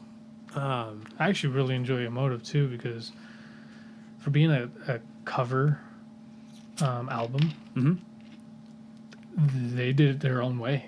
And some of the songs, Imagine, for example, a beautiful song. I mean, Maynard is the man with the golden voice. Yeah. Everything he touches is so good. The vocals. That's why one of my favorite songs is with him in it with Deftones. Oh, Passenger. Passenger. Yeah. That's I love that song Yeah. to death, but I'm not a big Deftones fan. See, I like the Deftones, especially like White Pony's a good album. The self-titled was decent. What's the last one? Diamond Eyes. Yeah. Well, actually, no, they came out Oh with yeah, a couple like others. Koi No Koi or something like that. Came I out think with it was- two others or some. yeah, some of that. But But yeah, I've trailed off of the Deftones, to be completely honest. I've with you. never minded them. Yeah. One of my ex roommates and friends back in high school and stuff like that is a huge Deftones fan. Yeah. I mean, he was one of those guys. He had a tattoo on his arm that said the Deftones, and then when he got to see him and meet him for some VIP thing, he got them tattooed their signatures on their Oh, arm. nice. That's legit. Yeah, he's one of those guys. But like Roots, I always loved the song Roots. That's not a song I ever really got into with them. But- that's me. Yeah, I don't know. Deftones has never been my go-to. Right. If they're on, I take them. If they're not, Yeah. I mean, whatever, But Passenger, man, It's a great song. Just Maynard, when he comes in, Yeah. it's just like, oh! I just get so, like, jittery about it because it's Right. so fucking good. But I'm the same way, man. A Perfect Circle. I was a Perfect Circle guy. Yep. So, in fact, I guess I can kind of answer mine is 13 Steps is still that album, still to this day, that I will listen to Yep. every once in a while. Every couple times a year, I'll throw it on. And in fact, I have because I have all three of their vinyls. Oh, we're So I'll throw their vinyl on every once in a while too. So just to change up the format and yeah. I can remember going back to Murder Noms for a moment. I remember the guys I ran with. A lot of them wanted to be atheists. Were or wanted to be. I said I was. I don't really ascribe to being an atheist now. I'm more of like Agnostic or agnostic. whatever. I believe I is think probably the it's- proper word because I really don't care. yeah.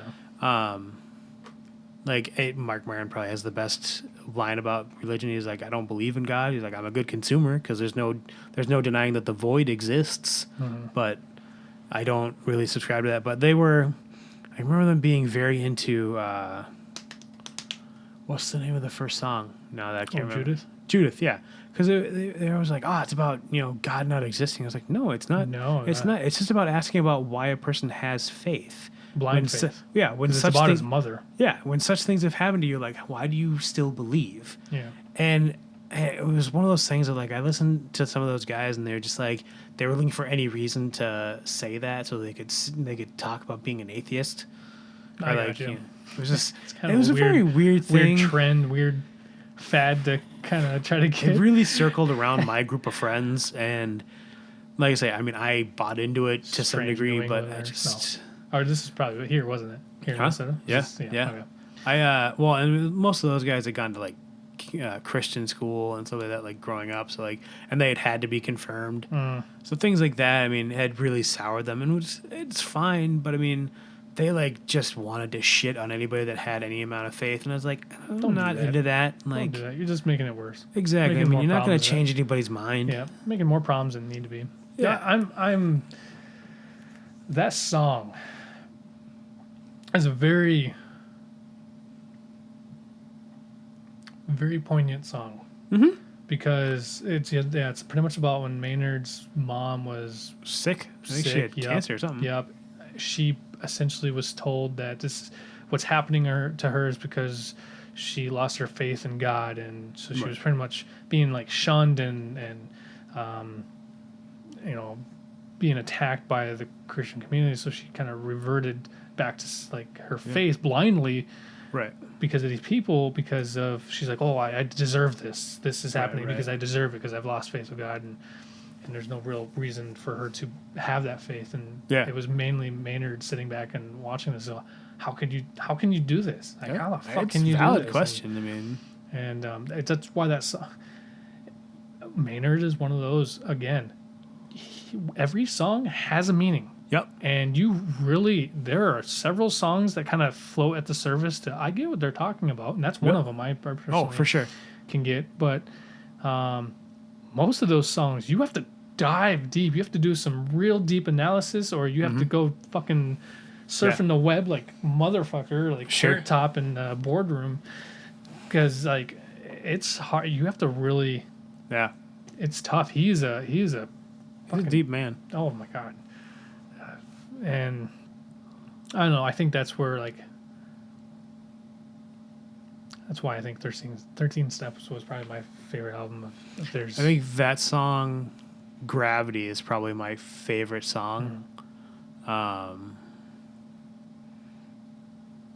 It's another one that's kind of, I think, along the same lines as Flow, where it's like you just let it happen. Like, you can't fight it, you can't change it.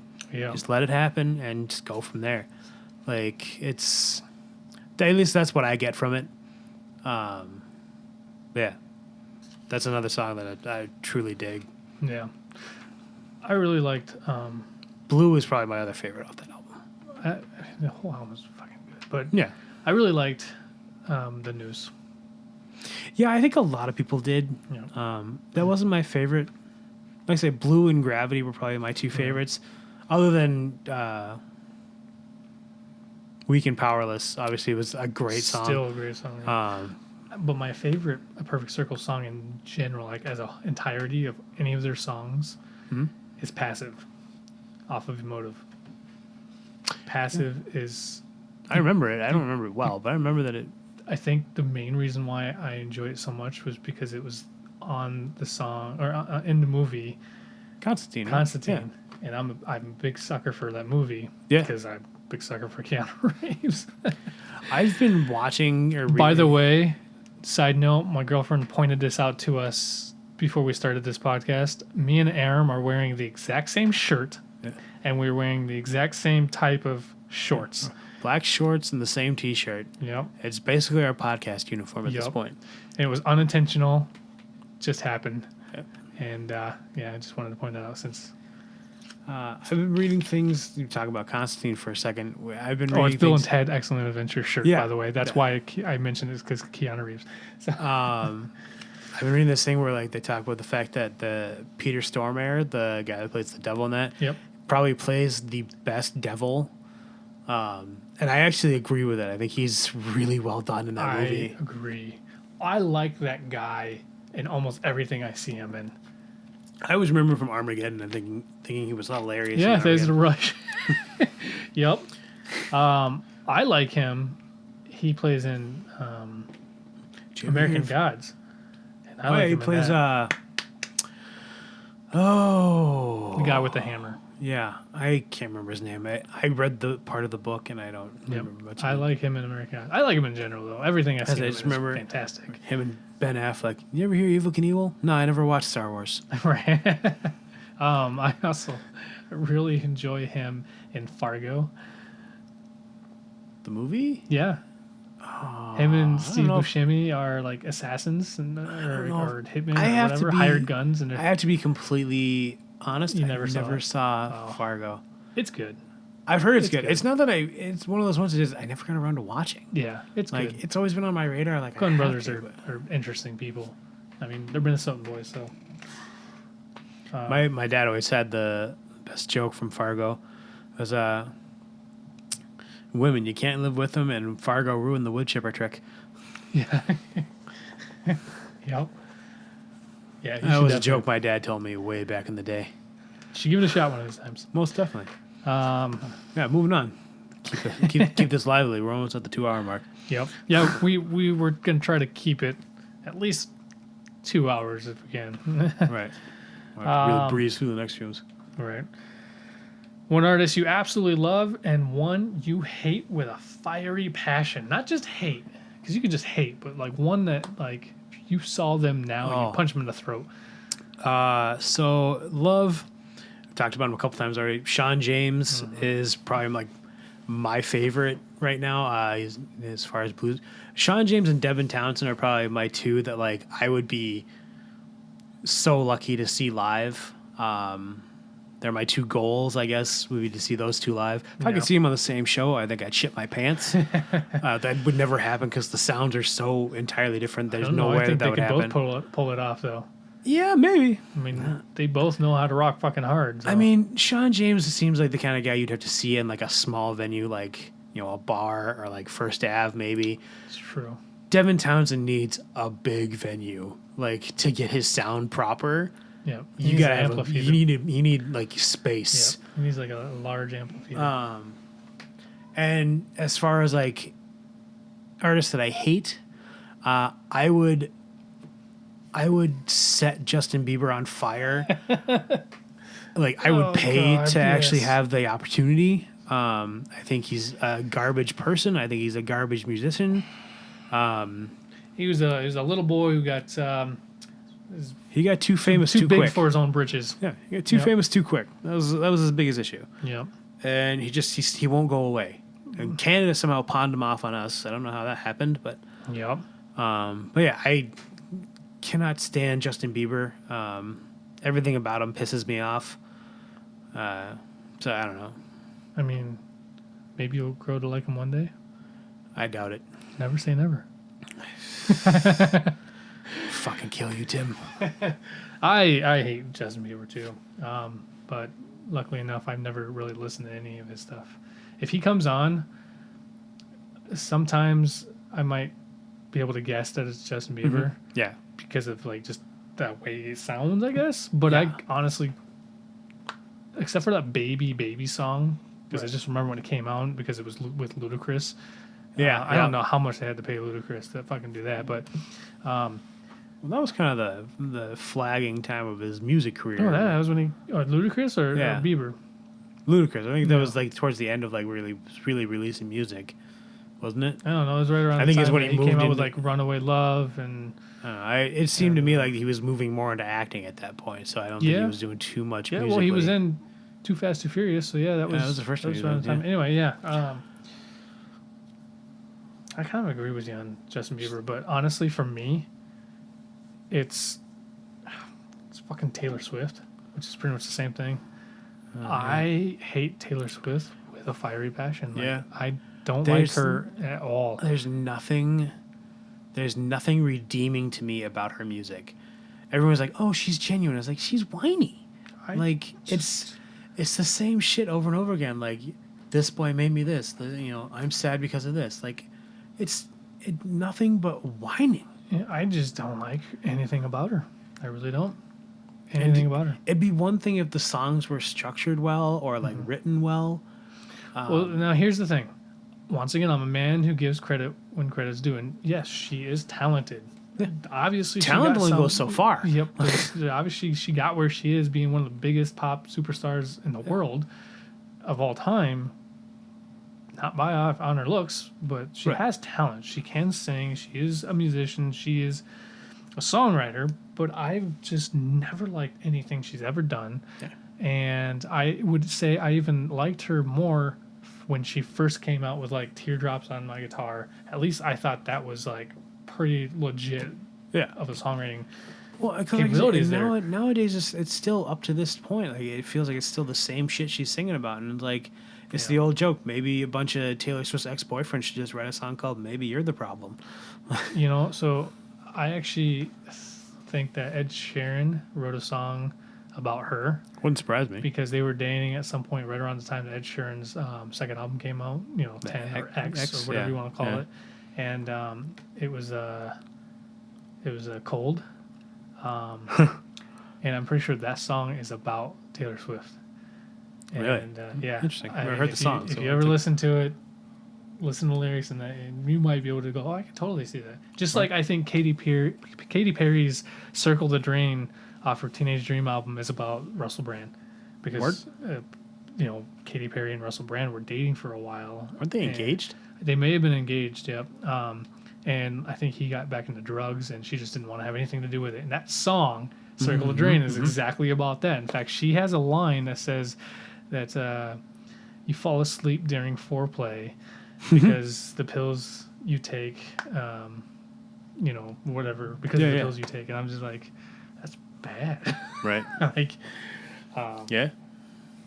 But, yeah, Taylor Swift for me is one I hate with a fire passion. I hate. There's nothing I like about her.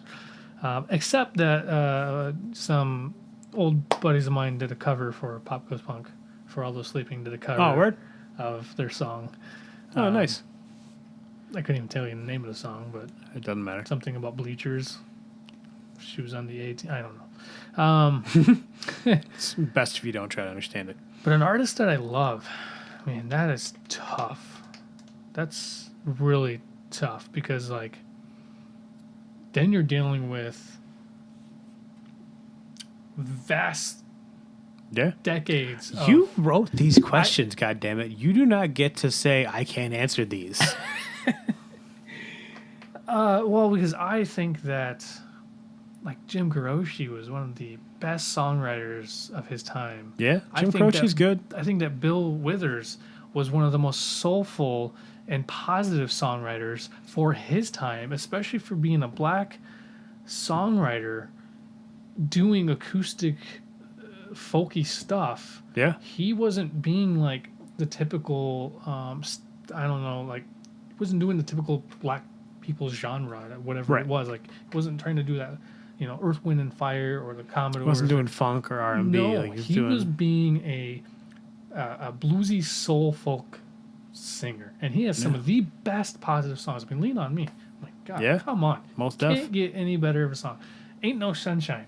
As beautifully dark as it sounds, it's about loving somebody so much that if they're not the here, world is gone. The world is, the sun doesn't shine. Like, right. But then you can go for today. I think Jared Leto is an amazing, phenomenal songwriter. Sure. Maybe I still think he has it into him, but like his songs, some of the songs that he wrote way back when were just amazing. I mean, look at fucking Maynard. Yeah. Yeah. Once again, it depends. I can't really answer that because. Well, just approach it like I did. Like, guys that you would. Tim McMorris, I would say.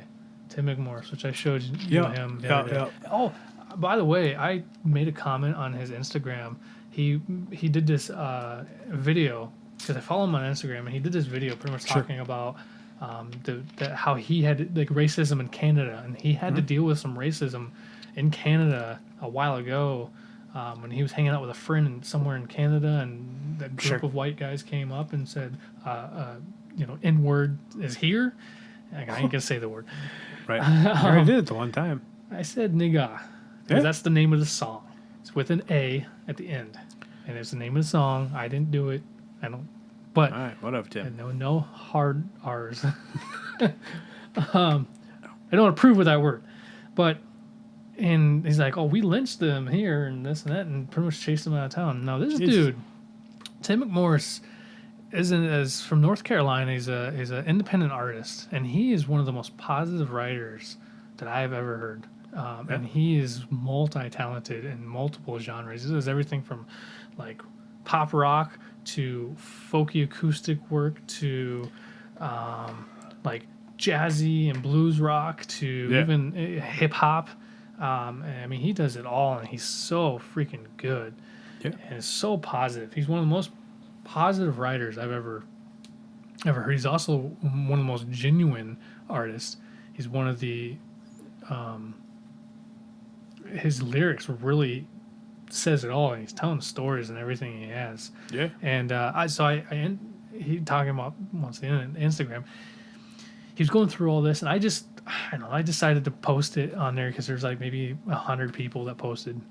And I said, "You said it best in Hurting Lands." And that was one of the songs that he wrote. And it was a slow acoustic song, but it was deep. And it was true, 100% true. And he responded back. Oh, word? Like, he liked the comment, and he says, like, respect for digging this back from 2008. And I had to go on this whole rant just saying, like, pretty much saying, like, dude, he's one of the most positive people, and we need more artists like this. And some of the songs that I love the most, you know, like Lyrical Sobriety, Music is My Life, I Feel Alive, Overwhelmed, like some of the most touching stuff. And still to this day, I listen to it and I just get the hairs on my back of my neck stand up because I can, For sure. I get it and I connect with it. That's what music is all about. So I honestly would say I could boast about that freaking guy. Word. I should be his publicist because he'd probably be even more famous than he is. But yeah, I think we answered that one. Yeah, think so. Yeah, we still got a little bit of time. I mean, I'm not rushed to get over. We only got 2 left. I mean, we're good. No, there's a whole another page. No, there's not. What's one of your guilty pleasures? Artist, song, it doesn't matter. Okay, Just one of your guilty pleasures. One of those things you're a little embarrassed about, but Well, I already revealed that I listened to a Muppet song that makes me cry. But if I had a real guilty pleasure, and I hate the fact that it's the way it is, I actually really enjoy Post Malone. I like Post Malone. I don't know why, but I hate the fact that I really enjoy him. He's a lot more talented and I read something. A lot more talented than I think he gives out. Yeah, I should say actually when he first became out, he's starting to shine that he's an actual musician and artist. Right. Yeah. I was reading something. Because Liam really liked the song "Sunflower" from Spider-Man Into the Spider-Verse, which is him and I can't remember the other artist, but it was like Spotify does like behind the lyrics things, and I guess at one point they're like, oh, when asked how he learned to sing like he does, and Post Malone's response was just auto-tune. Yeah. He can do it without auto-tune now. Yeah, I mean, but at one point you had to figure it out, right? Yeah, well, he has a live cover of a song that I can't remember the name of the song. It's just him and the acoustic guitar playing a live. Interesting. With nothing, just it was really good. Yep. But yeah, Post Malone would probably be my guilty pleasure. Like, I swear to God, every time I think about Post Malone or I see Post Malone, I think of Dreads. Yeah. I think of Dreads because they just look so similar.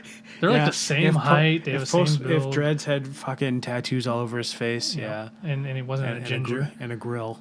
Yep. Oh, that's funny. That's really funny. I hadn't even thought of that. I think I told Dreads that, like one of the last times that he was here. Yeah. And he's like, "Thanks, I guess." I'm like, so you didn't even know if it was a compliment or an insult. But what's your guilty pleasure? That he actually enjoys Taylor Swift. Oh fuck no. No. I honestly would say Katy Perry. Sure.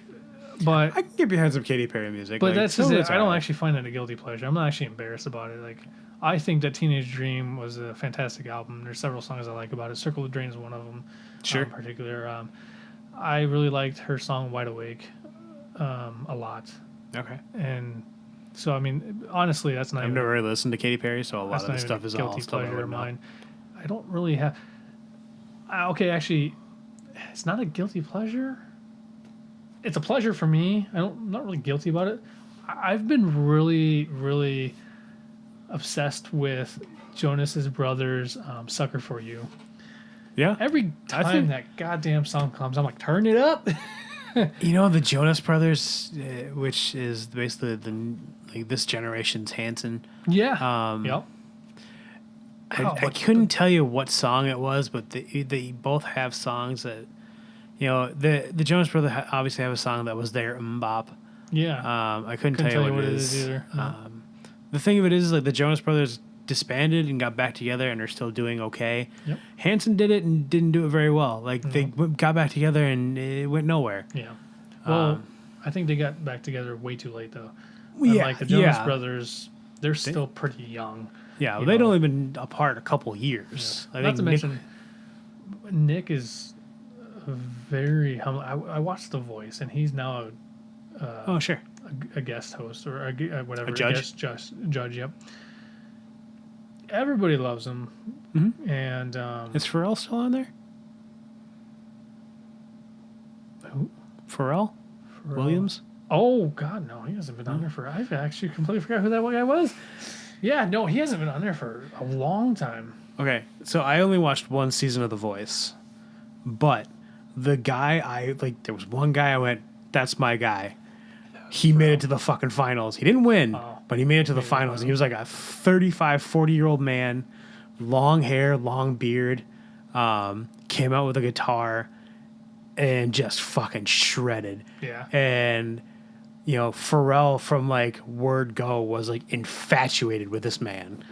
I feel like it's not hard to get that guy infatuated, though. The one song... he wears sweatpants for most of his life. Right. So there's one song that the guy does. The guy's name is Laith Al-Sadi. If you get a chance, check him out. But he did a cover of Make It Rain by Ed Sheeran. Oh, yeah. And it's a great song. It's one of the best. It's up there on times where I consider the cover to be better than the song itself. Yeah. And if you watch that episode of The Voice, Pharrell is gobsmacked the entire time. And at one point, because Pharrell wanted him on his team, but he went with what's his face from Maroon 5. I can't remember his name. Adam Levine. Yeah, I didn't Who's care. no longer on the show. Good for him. And the reasoning was stupid. Was it? Pretty much, he was the highest paid one on that show, and he pretty much complained about why he had to always be there when he wasn't getting anybody on his team, and why he had to sit around and wait for other people. And that's why he left. I'm like, are you fucking kidding? He was getting paid almost $1 million per episode. Jesus Christ. I'm like, it's the easiest money you could ever make. What are you complaining about? Finish out my story, though. Yeah. After Laith finishes, Pharrell is on his feet clapping. Yeah. And then, says, didn't he... Because it found out that Laith had a couple albums that he put out before he went on The Voice. Oh. So he's like, did you say you had a couple albums? He's like, yeah. He's like, I did such. He's like... And Pharrell turns to the audience, says, go out and buy this guy's albums. Because, at one point, he did something on his guitar. He just did, I don't even think it was that impressive a trick. But Pharrell was like, can you do that again? And I was like, what is going on? Yeah. But, like I said, he did Make It Rain, The White Room, a bunch of songs. But that guy fucking killed it. Yeah. His if you look up, I know on Spotify they have The Voice finalists. Yeah. I found the album of his songs, so I was able to get it on my Spotify list. But yeah, look up Laith Al-Sadi. He's pretty dope. Yeah, that's mainly the reason why I like watching those shows.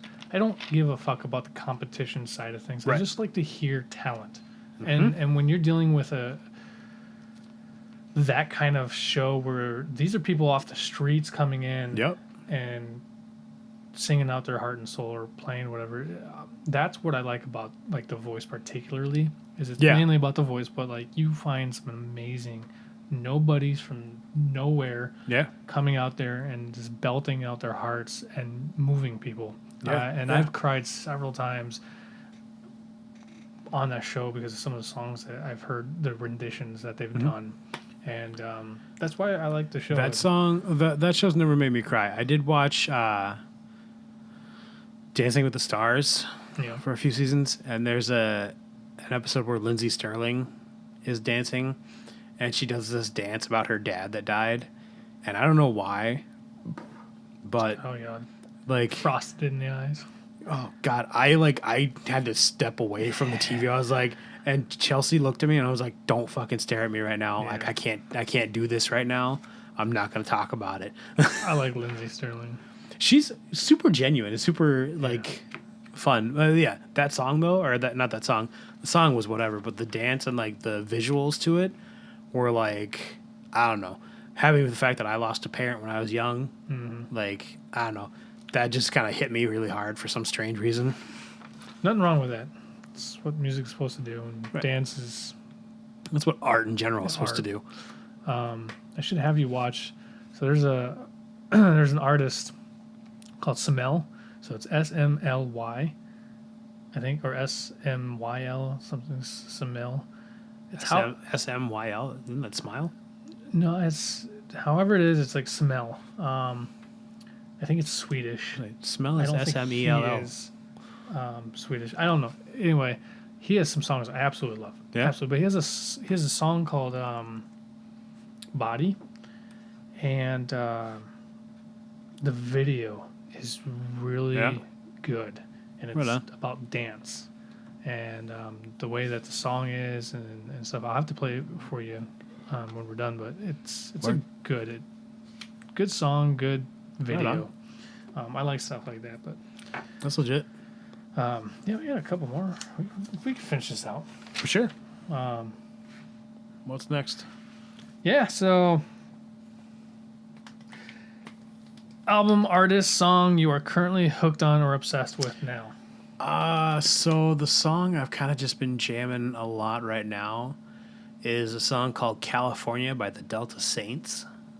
I kind of stumbled across it. I'm not really sure where I even did, but I stumbled across it just rolling through Spotify's playlists one day, like a week back. But I mean, it's like every time I have to switch songs, I started on that song and just let the fucking shuffle go through. Yep.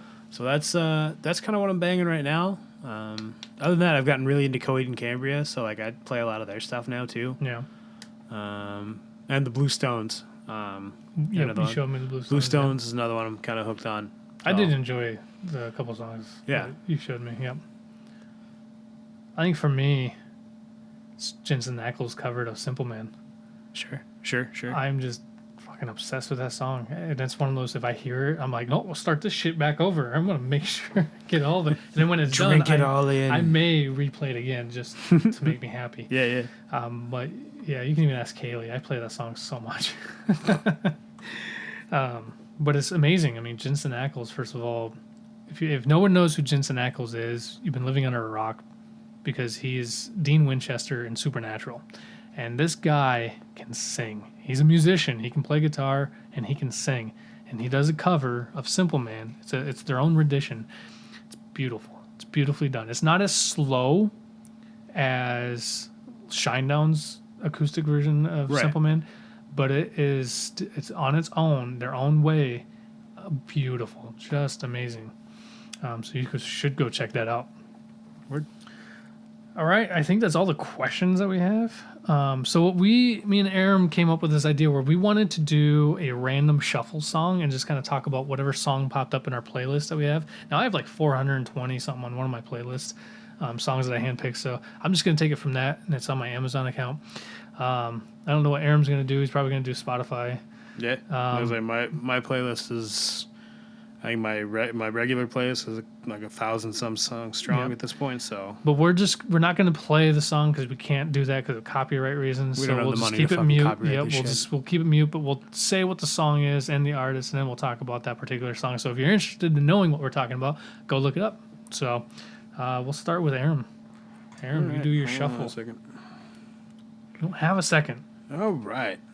First song that pops up is Giant by Calvin Harris with this artist called Rag and Bone Man. Yeah. So I don't mind Calvin Harris. Like I say, I've gotten into some EDM and stuff like that. So, I mean, the music doesn't bother me. I just really dig Rag and Bone Man's voice. Oh, and he's a big boy. He's a hefty boy. He's got a great voice. Mm-hmm. And this song is actually just really catchy, and I don't know, I just really dig it. It doesn't have anything truly like meaningful behind it. I really dig the song. Dig it. Yeah. So that's the random shuffle I got. Fun fact about Calvin Harris: he is the #1 richest DJ in the world. I believe it. He also dated Taylor Swift for a while. I don't give a fuck about that. I'm just trying to tie it into something earlier, Tim. Sorry. Yeah, I like Calvin Harris too. He has a couple songs I really enjoy. Yeah, like I say, I definitely don't mind him. He's not one of those ones I find irritating. He's also been doing it for a little while too. He's been in the game for a little while. He's not that old. I think he's in his 30s. Maybe. But he's been popular, very, very popular for a while. Like Sure.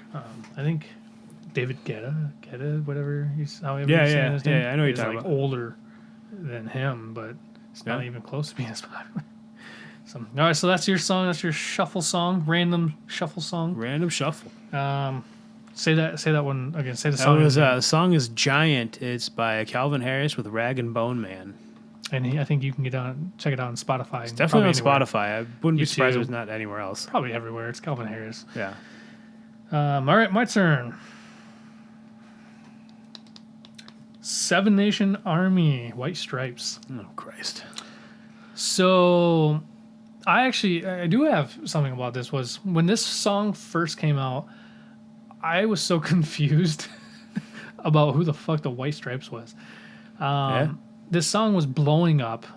I think it was in high school or maybe middle school. I don't know. Maybe it was like 2002. It wasn't their first single, though. They had something before this. I don't know. All I know is this is the only song. I really dug it. Yeah, this is definitely their biggest song. What I liked about it the most is how simple it was. For somebody who was, like a guitarist and wanting to learn a guitar, it was super easy to figure out how to play. But it was just a simple song. And it was catchy. Yeah, yeah. But I was so confused of what the fuck the White Stripes was. Didn't know anything about. Couldn't understand the fact that it was two people. No, I really couldn't. Like, I'm pissed you off. I just couldn't understand. And so the weird thing is I'm not a huge Jack White fan. I have loads of respect for Jack White, but I'm not a huge fan of his either. Not a fan. I don't really care for his music, but some of his stuff I can get into. I have an incredible amount of respect for that fucking guy.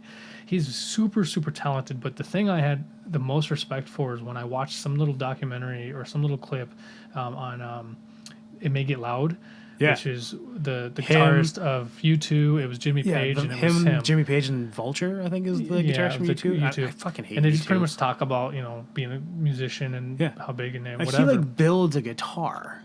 Jack White? Yeah, he builds a guitar out of a piece of brick, an amplifier, and a pickup. Yeah. One string, one rod, or whatever you want to call it. Yep. But what I watched that documentary or whatever you want to call it, and there's a little clip, and pretty much Jack White says that if he's not like bleeding or about to die after each of his shows, he's failed. Yeah. And he pours everything he's got into his show. And there's little clip of like some like phone clip probably or camcorder clip of him on stage, and he just like throws his guitar down and runs over to the piano. It's like busting out in the piano, just giving it all, and he's almost frantic, right? And then he just fucking nails a key and then runs and grabs back to his guitar and then pulls out his whole solo. And he's like fucking cut up too. He's like bleeding all over the stage. Yeah, I'm like, after I saw that, I'm like, all right, respect, dude. You got respect. There's a number of musicians like that I have loads of respect for. Like Jack White is one of them. Like, because I think the fact that like he's one of those guys that has to stay busy because he's got the White Stripes, he's got his solo stuff, he's got the Raconteurs, the Dead Weather. I think he's got at least one other band that he plays with. Surprise me. He can't sit still. Mike Patton is another one. Mike Patton started out in Faith No More. Yep. I mean, he's got Faith No More, Mr. Bungle, Fantomas. Mr. Bungle, that's fucking weird shit. Peeping Tom. Mr. Bungles. God. Tomahawk. The first time I heard Mr. Bungles was that weird child instrumental thing, I think. Well, I didn't get too much into Mr. Bungle. But Mike Patton's a fucking weird-ass guy. But Mike Patton's another one that's like, he can't, since he's always got to be creating something. And like, he's done, I think he did an entire soundtrack for, I'm trying to think of what he did it for. It was like a show or... He was in Bill and Ted's Excellent Adventure, or Bogus Adventure. He made an appearance. No, the keyboardist from Faith No More did. Was that the keyboard? No, are you sure? The guy comes out with all the hair and the beard, and he goes, "Station." Was that? That's the keyboardist. Oh, I could have sworn they said it was... Mike Patton never really had a beard like that. He had long hair. I could have sworn they said it was Mike.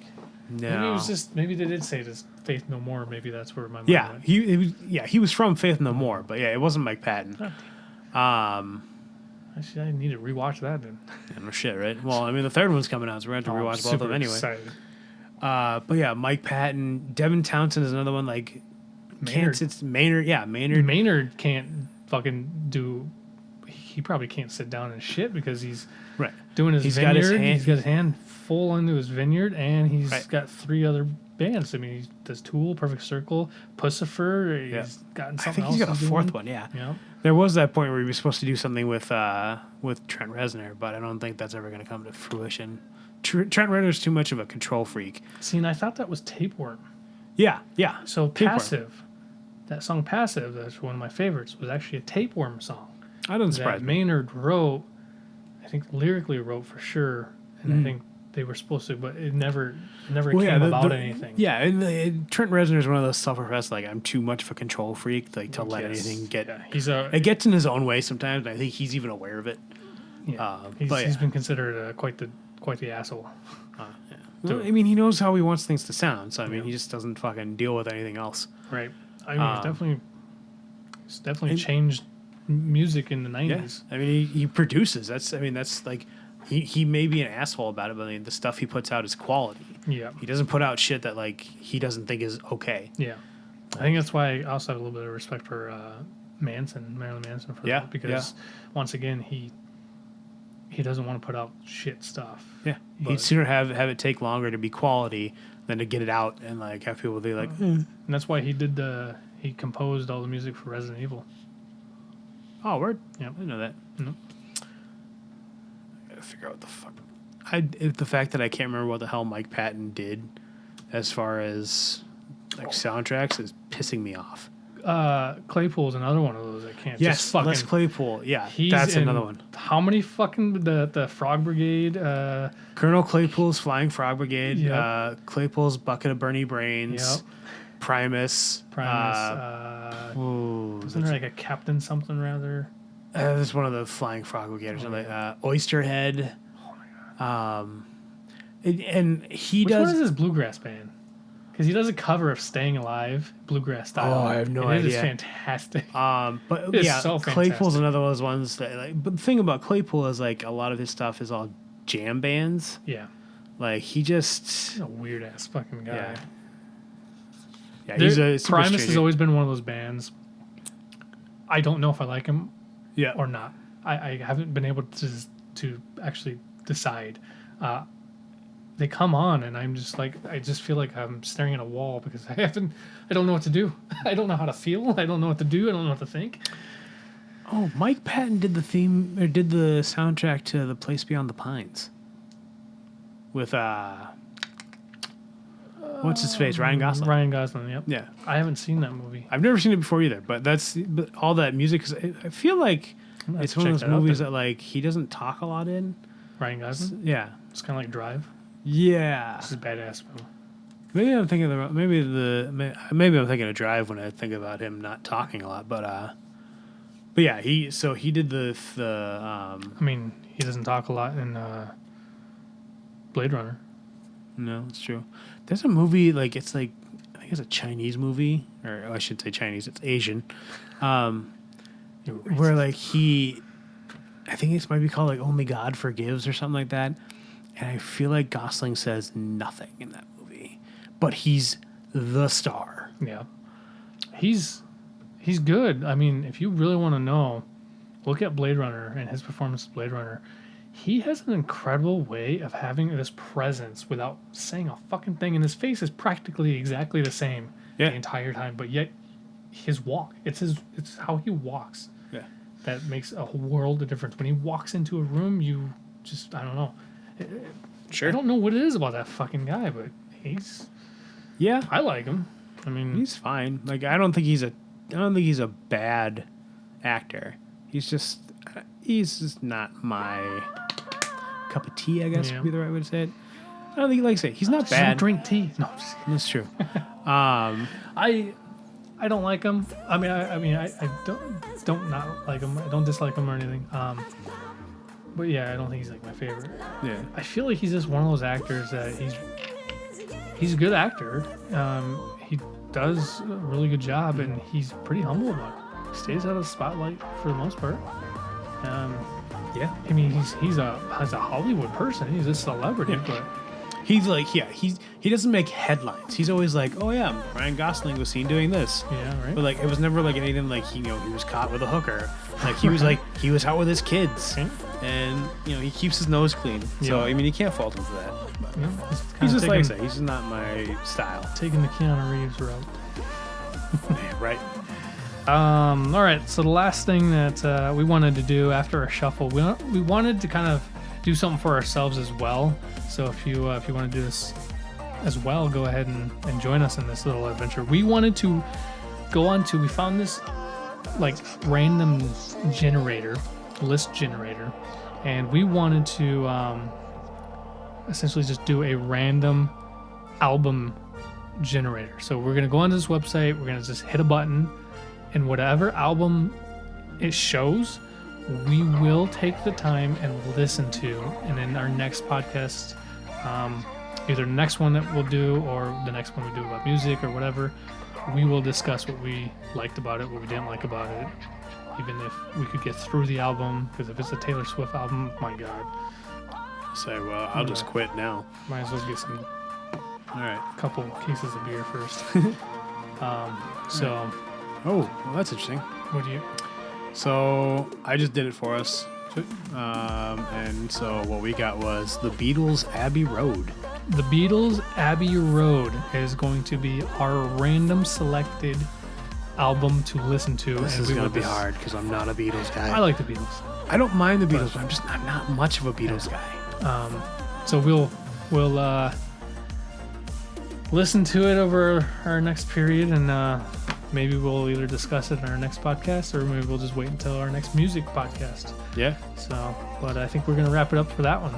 yeah, for sure. So thanks for listening, and I'm Timothy Bennett. I'm Aram Banyan. We'll catch you next time.